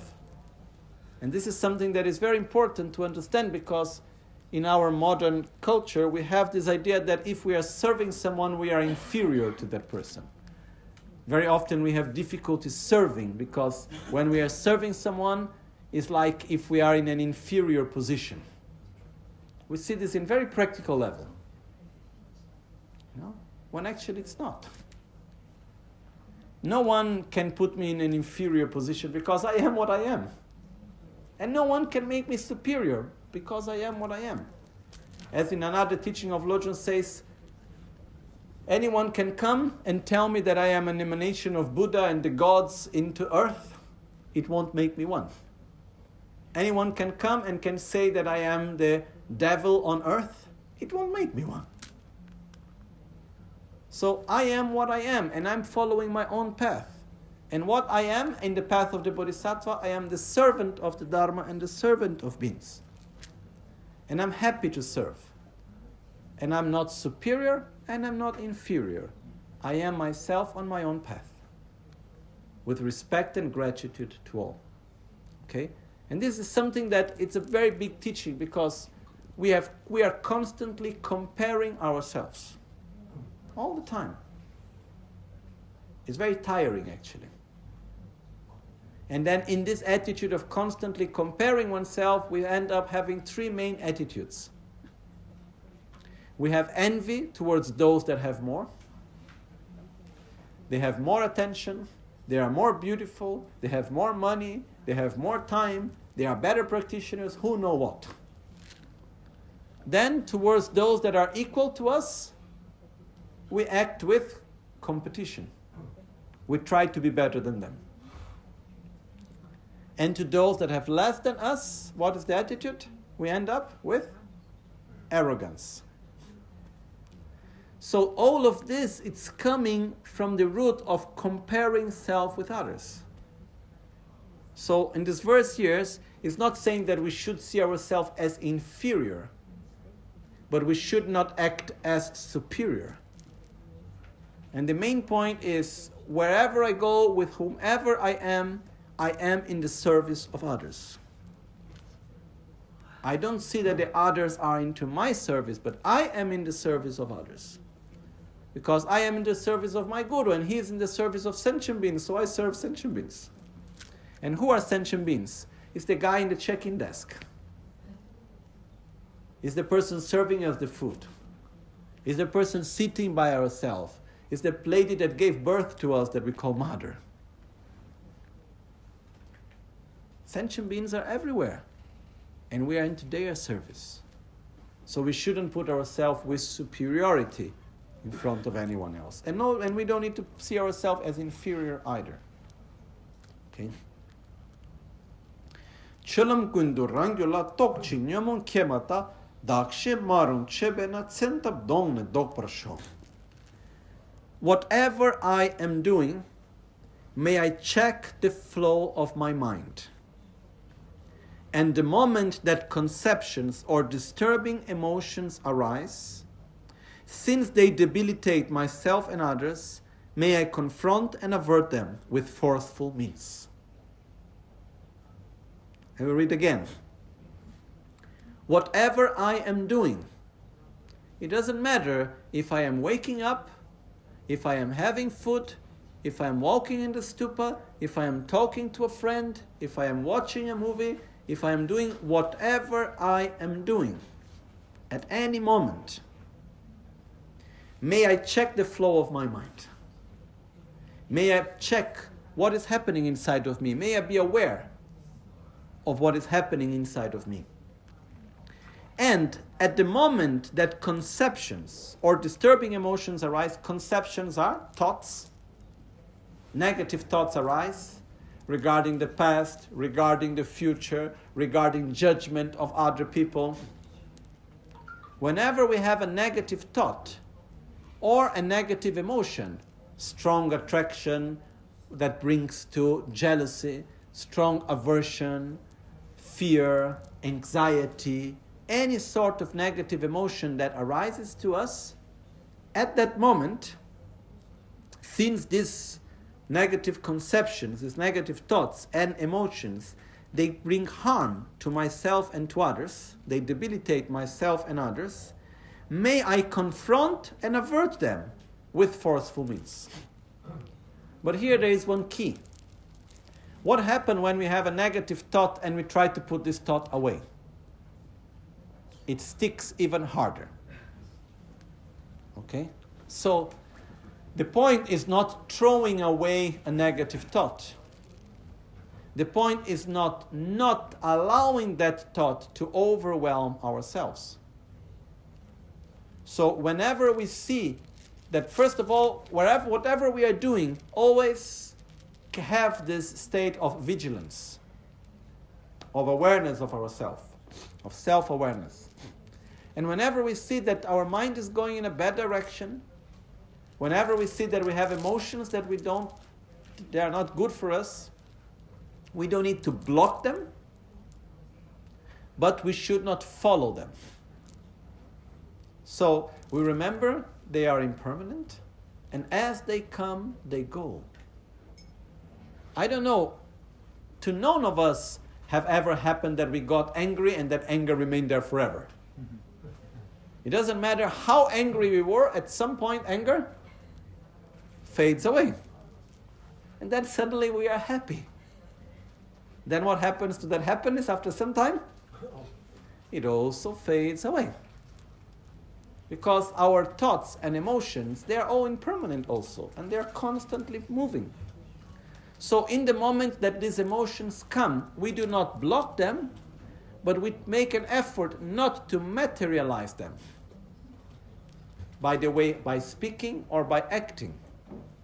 Because in the moment that we materialize our thoughts and emotions, we try to justify the thoughts, we try to share it with others, we try to manifest our emotions, and then what happens? We make them stronger. So whenever we see that these thoughts and emotions come, we take refuge. And we remember they are impermanent. Just wait a moment, they will go away. Don't direct your life, your energies, your actions through that thoughts and emotions. And if you just wait, you see, as they come, they go. It's important, do not identify oneself with that thoughts and emotions. It's not easy, but that's training. Okay?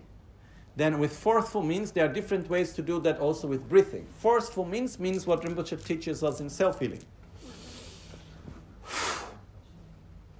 Comes, you see that thought is coming, come, go out. But do something that, put it away. That it's also, there is this like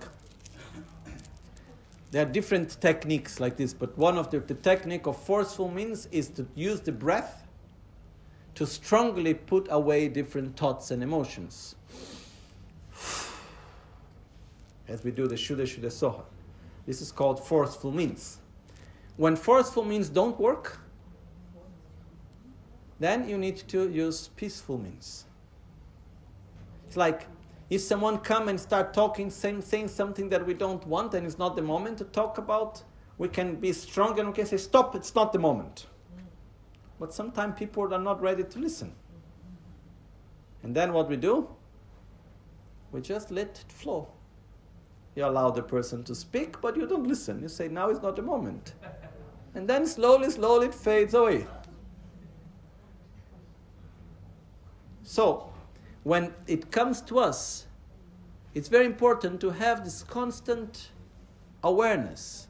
And whenever we see that negative concepts or emotions are coming, what we do? We let them flow. Remember that it is impermanent.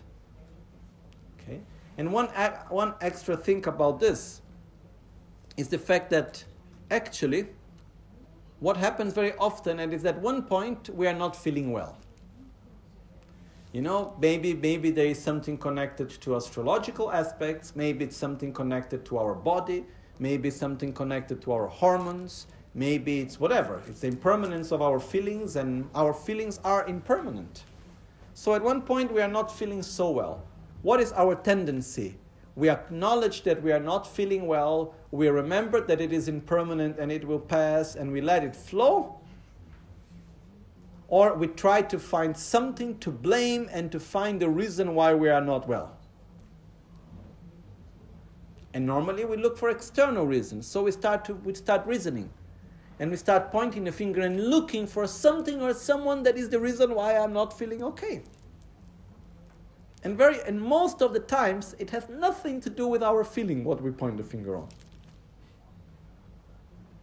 The problem is that at some point, that bad feeling goes away, but the results of the actions that we have done, by speaking, by choosing, by acting, then we need to deal with the consequences of that.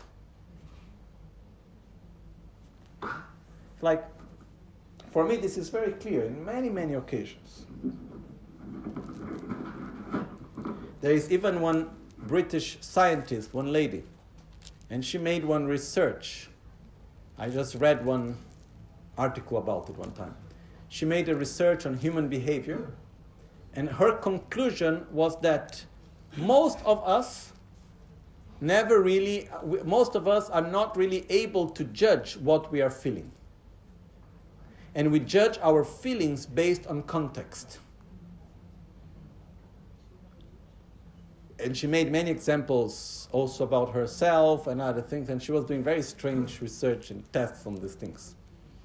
But one of the things she was telling about herself, she said, for example, one day I was in the laboratory, and then one colleague, which I didn't like so much, invited me to go out to the pub. And then she said, okay, come on, not to stay the whole evening until late in the lab. I go.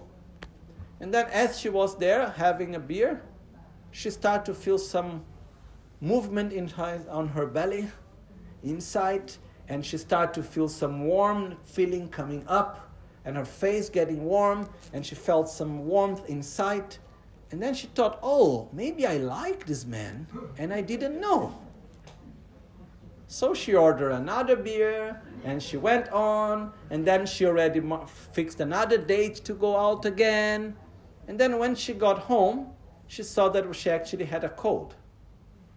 So she was starting to have some fever, and this was actually the heat that she was feeling. But because of the context, she thought was something else. If she was home, normally she would have said, oh, maybe I'm starting to feel something. No?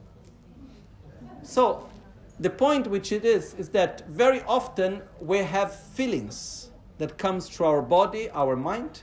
Sometimes we see something that connects to a past memory and we even don't know. Sometimes we have astrological aspects that influences our emotions and our mind and we don't know. And then what happened? We look for something to blame. and we put our full energy into changing that. But finally what happens is that until that cycle is not complete, we are not able to change that emotion. And then what happens finally, we need to pay the consequences for the actions that we have done. So when we see that negative emotions arise, when we see that there is this moment of not feeling so well, remember, it is impermanent, it will pass. And when we have good moments, remember, it is impermanent, it will pass. So enjoy as much as you can. Live it with greatness. Like when we have a moment of pleasure, enjoy it. When we are feeling well, when we are relaxed, when we feel peaceful, when we feel joyful, be it. Live it fully. It will also pass. But do not identify yourself with the pleasure or with the pain. Because none of us are the pleasure or the pain. We are something that goes much beyond that. And remember, it will pass. It is impermanent. So by this, we are able better to direct ourselves better in our lives. So here, Geshe Larin Tampa says, whatever I am doing, may I check the flow of my mind. And the moment that conceptions or disturbing emotions arise, since they debilitate myself and others, may I confront and avert them with forceful means. Or may I not follow them and wait until they pass away. They fade away. I like for myself to have the image of a big tree. So, for example, if we have a big tree, and then there is a strong wind coming, the tree holds its strength on its root and moves with the wind, but doesn't fall. And as the wind passes, it comes back to its own place, allowing the wind to go through. If the tree would try to block the wind, what would happen? It would break and fall. Okay? So we shouldn't follow the wind and we shouldn't block the wind. We should go back to our roots, which is the teachings we receive, the faith in our gurus, our own path, our own values, what we truly believe. We stick to it, we take refuge, and we say, Lord, the wind will just pass by. As it comes, it goes. It may be the wind of hormones. It may be the wind of a certain situation we are going through. It may be the wind of another mental projection we are going through. Whatever is the wind, let it come and let it go, because it will pass. Okay? The important thing is not to materialize it. Because every time we materialize it by speaking, by acting, by making choices and interacting, we give 10 times more strength to it. Okay? Next verse. Ranshin ngembe semche ni diktun trapo nön tongse rinchen terda treba shin nyeba kawe chenzin shu. The 8 verses, as we go on, it gets harder and harder. Okay? The next verse says, whenever I see beings instinctively cruel, overwhelmed by negativities and suffering, may I cherish them as difficult to find as discovering a treasure of gems. Okay? So whenever we see anyone that is cruel, that it's negative, that it's completely overwhelmed by defilements, what is our tendency? Aversion, make distance. Instead, what may I do? May I take care and cherish as the most precious thing I've ever met. This is an example. I saw Rinpoche doing this a few times, It's it's really in practice. One time we were in Tibet together, and it was 2 o'clock at night. Rinpoche had gone through the whole day doing so much. I was exhausted, and I did half of what Rinpoche had done. And it was in the end of the day, it was already 2 o'clock at night, and then Rinpoche said, oh, I need to go to see that person. And I said, Rinpoche, come on, please. And I was saying, Rinpoche, okay, I said to him, Your patience and your love has no end, but your body have needs. You need to rest. It's not so important. That person, whatever, please don't eat. And then Rinpoche told me. Normally Rinpoche doesn't say things so direct to me normally, but that time he was very direct, and I'm very grateful. And he said to me, what? We do every day, may all beings have happiness and its causes. Then the one that is of greater need, we put aside?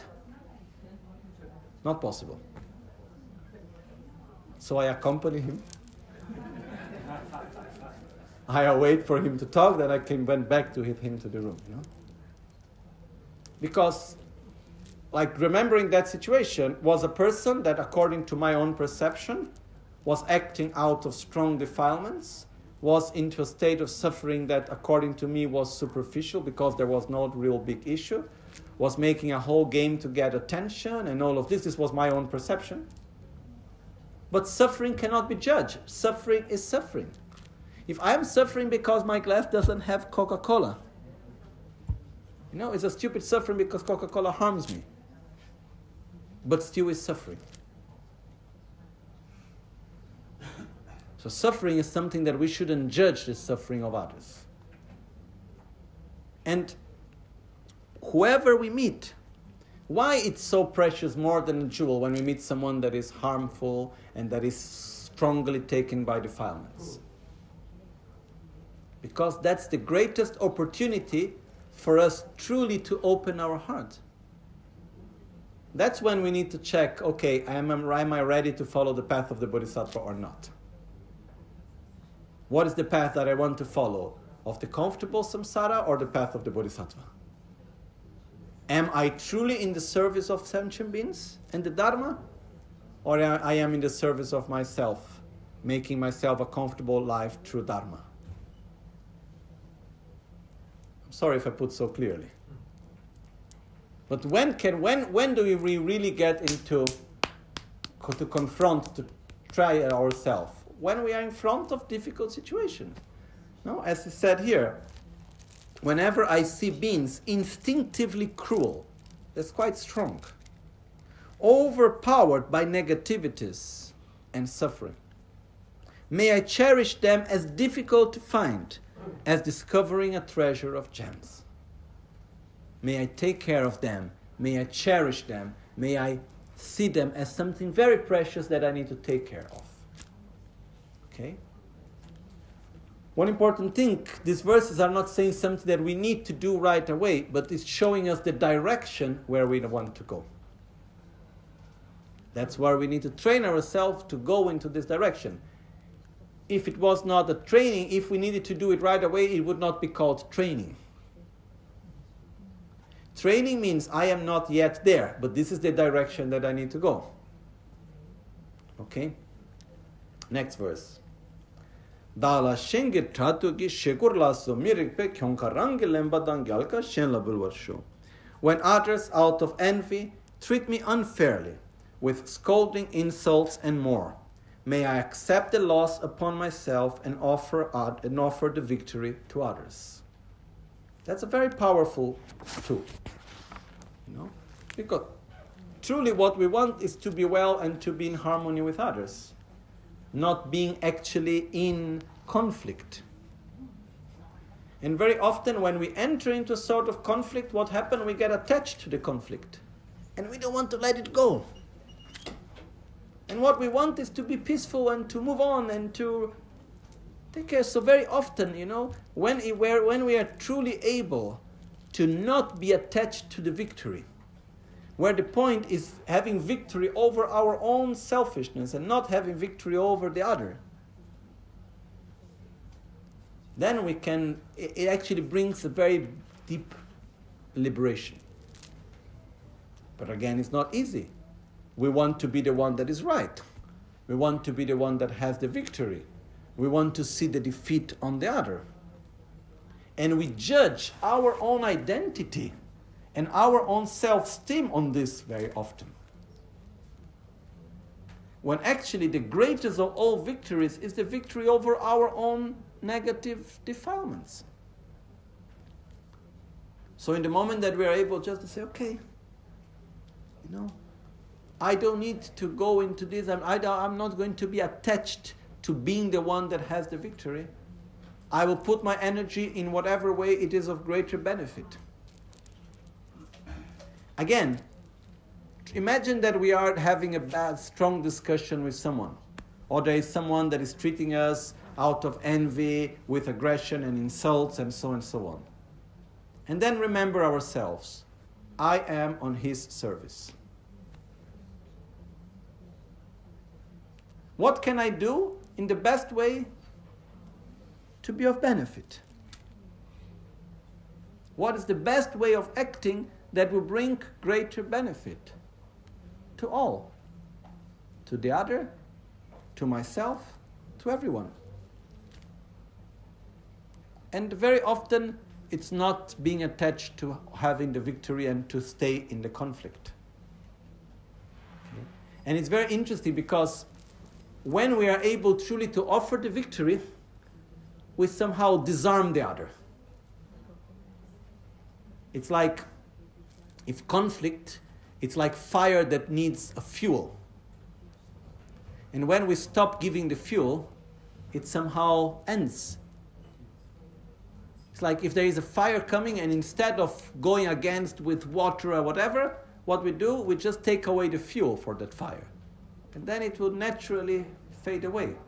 And it's very interesting to see when there is someone coming with a strong aggression and so on, and we are able truly to offer the victory and to put ourselves in the service with love, with respect, but keeping our position clear. Then somehow the conflict is not able to sustain by itself. After some time it just goes away. I remember one time one person came to me very angry and came confronting me, looking in my eyes and talking very strongly. Was a big man. And then I just remember looking in his eyes, and I was so certain about my own way and what was doing, and I remember not entering into that, not entering into the conflict and just remaining in the position and being kind and at the same time strong, and then I remember the feeling of seeing this person completely like falling apart on pieces, and then after that whole conflict energy was completely gone. So when we are able actually just to be there with kindness and we don't enter into the conflict, it's not easy to do it. But when we do, it's so powerful. But we don't do it because it's powerful. We do it because it's the best way for us to train ourselves in the correct path. But this is something that Geshe Lanen Tampa is bringing us here. Okay?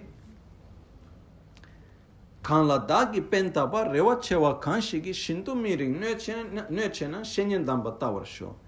Even if someone whom I have helped and from whom I harbor great expectations were to harm me completely unfairly, may I view him or her as a hallowed teacher. It's getting more difficult. Okay? Why it's my teacher? Because it's showing myself my own expectation. It's showing myself my attachment to how I want things to be, how I want others to be, because it's showing myself my own selfishness. And that's where I need to train myself into these most difficult situations. In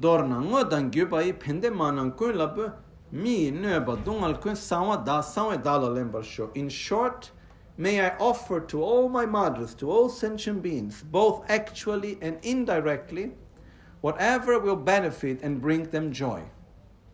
So I offer, I dedicate, may I put myself in the service of all sentient beings, whatever will bring them joy and benefit, I offer to all. And may I hiddenly accept on myself all my mother's troubles and woes. Okay? Which doesn't mean I want to take upon myself the suffering of others. Because even if you want it so much, it is not possible. If anyone was able to take upon oneself the suffering of others, the Buddhas would have already done it, And it would be much more easy. We would just put ourselves online and say, please take my suffering. Oh, thank you. And we move on. But that's not possible.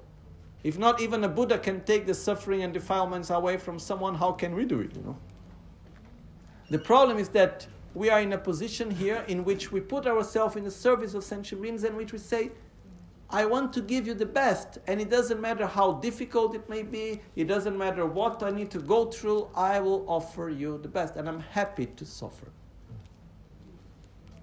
And whatever suffering you have, I wish I could take upon myself, even though it's not truly possible.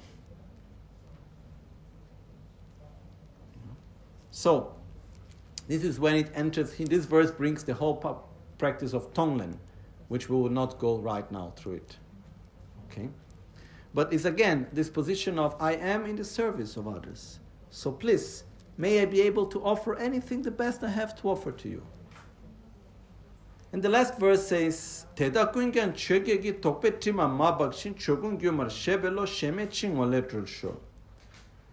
a mind untarnished by stains of conceptions concerning the 8 passing things, the 8 mundane dharmas, throughout all of this, and that knows all phenomena as illusions, may I break free from my bondage without any clinging.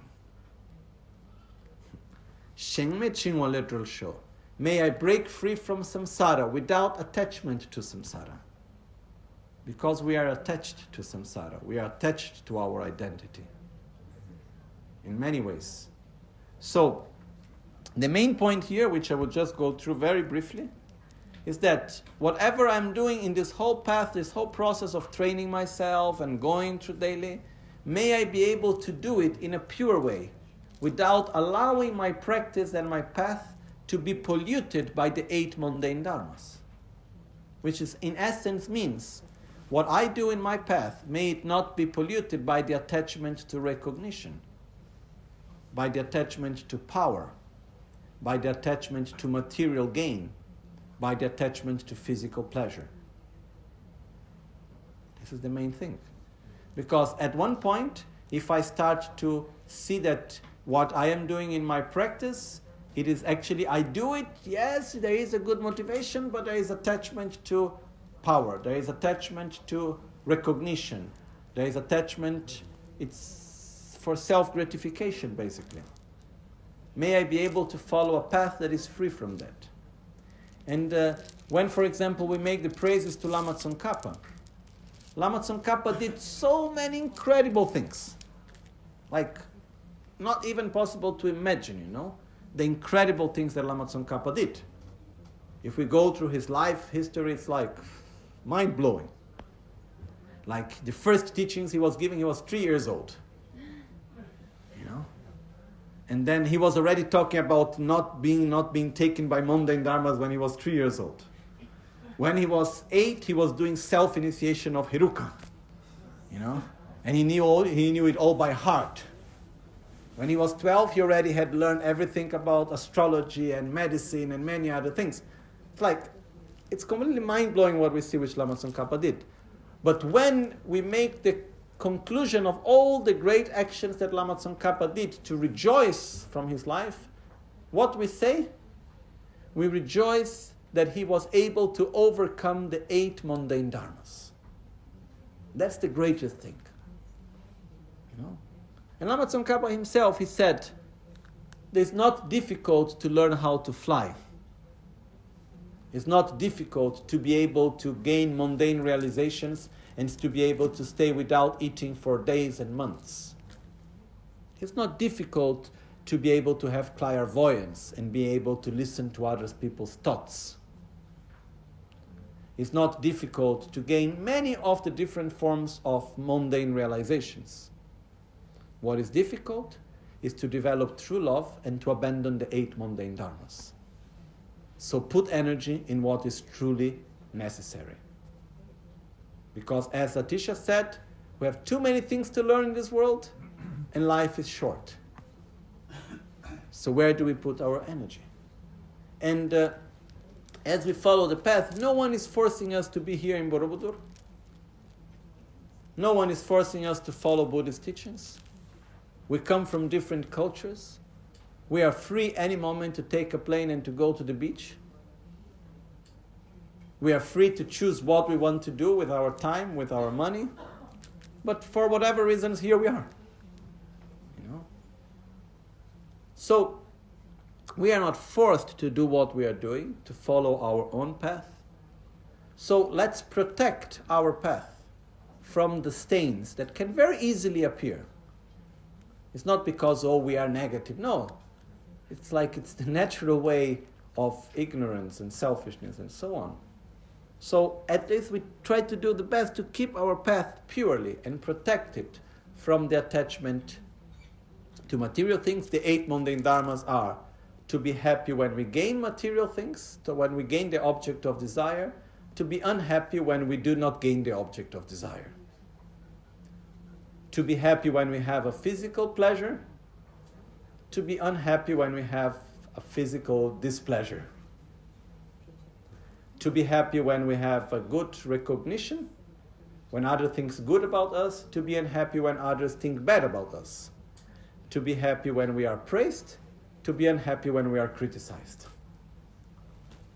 These are the 8 mundane dharmas that we practice without effort. So we need to go beyond it. Then we need constant awareness, and we need to be very sincere to ourselves. Truly. And again, it's not simple, it's not complicated, but at the same time it's not easy. But it needs this very strong sincerity with oneself. And there is one point here which just allow me to share.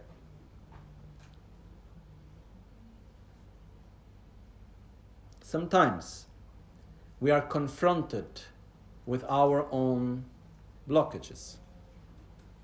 We are confronted with our own defilements. It may be fear. It may be attachment. It may be anger.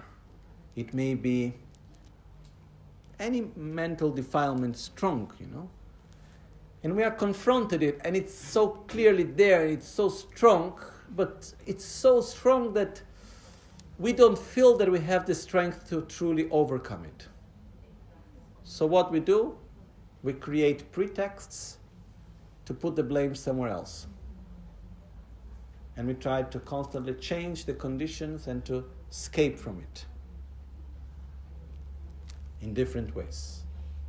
So may we have the strength, may we have the courage. So whenever we see that our defilements manifest, may we have the strength not to follow and let them flow. And slowly, slowly we will give them less and less strength. May we have the clarity of our path. These 8 verses that we have just gone through, which we have not even explained them really, we just went through briefly, they are not here to teach us something, but they are here to show us the path. Which is the direction that we want to go? Which is the direction that Buddha taught us, that Atisha taught us, that Lama Tsongkhapa taught us, that Lama Ganchen Rinpoche taught us, that all our lineage have been showing us. This is the direction. Then it's on ourselves to look in our daily actions, which direction am I going? So we keep on. And we always bring our actions back to the same direction. Again, with affection towards ourselves and with joy. That's very important. The joy comes from the love to the Guru. The joy comes from the love to sentient beings. The joy comes from gratitude. The joy comes from every time we're able to go a little bit beyond self-gratification. It gives a lot of joy. So the path is a joyful path. It's not a sad path. But this doesn't mean that it's necessarily easy. But this 8 verses, very simple, 8 verses, is not something that we should keep a beautiful text. It's like the direction to follow, that we should apply daily in our life. Remember it every day. Read as much as you can. Bring it back to your own consciousnesses until it's part of our life. And then gradually we are able to apply it and give time also to understand it better. Okay? So, My request to everyone is that we are here out of causes and conditions, with different types of relations, which means friends, family, teacher, disciple, whatever. We have many different levels, and we are here. The fact is that causes and conditions bring us here together. So I wanted to share with you something that for me it's truly important. Not giving some technical explanation, but trying truly to share what for me is most precious. And the fact is that we need to make good use of it. And one important thing is that don't worry much about what you do in your life.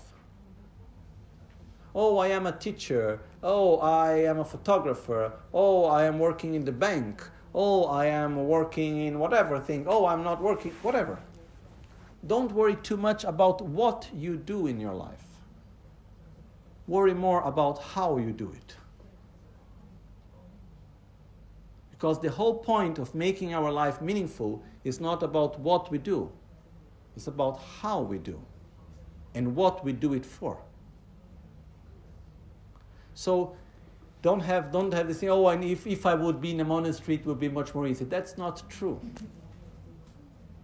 Sometimes people go to monasteries and they hide behind this holy image. Sorry if I put it this way. Which means I don't need to deal with my own defilements because I am a monk. Because I'm already doing good enough.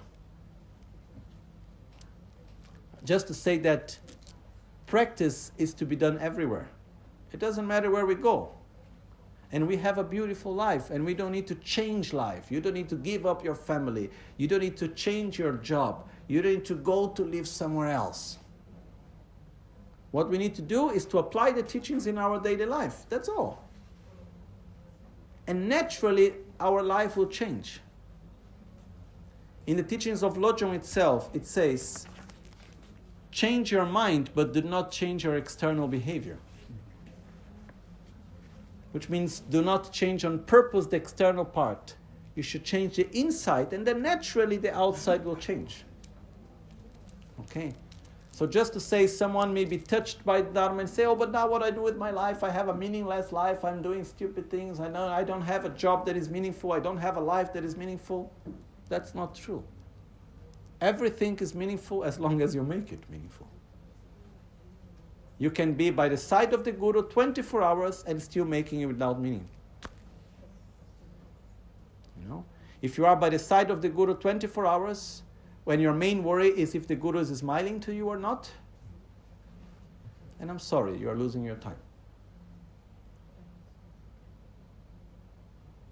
If we are in the most mundane job, but we are putting into practice the Dharma, we are taking refuge, we are applying love and kindness, we are really doing it the best way, then we are making our life meaningful. And sure, if we are near to the Guru and we make it meaningful, even better. So the point is not what we do, but how we do. And the point is not how we do, but what do we familiarize ourselves with what we do. What do we become out of what we do? That's the final thing. Okay. So once again, it's not important so much what we do, but how we do. And the objective is not how we do, but what we become. Okay? So we make our final dedications.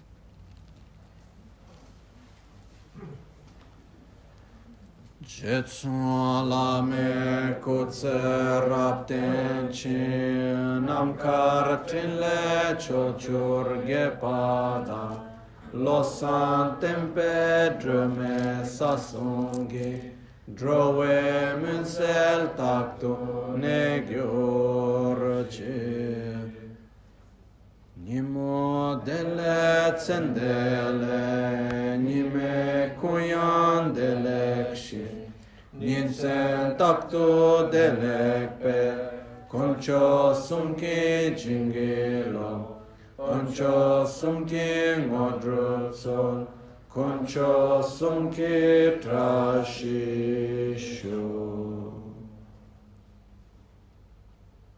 Sashi Puke Chushi Medotra Ridavli Shini de Gimbadi Sange Shinto Mikte Ulwaraki Droku Namda Shinla Chopa Chetsun Lame Kutse Raptenchi Namkaratinle Chochur Gepada Lo Santempe Drome Sasungi Drove Mutse Tatune Yedam Guru Ratna Mandala Kam Niryatayami Sem Chö Sudra Chö Lam Tudra Lam La Parche Mi Yomar Sho.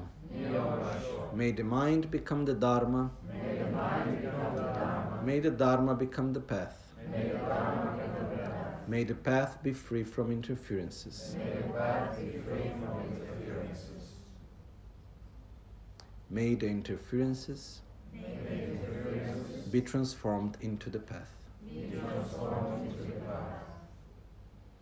Mi me tserwe ter chen cherezi drime kempe wampo jampe de opon malu jomse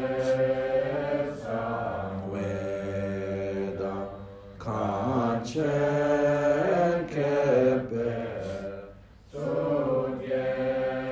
Tsong kapa Lo san trakpe Shabla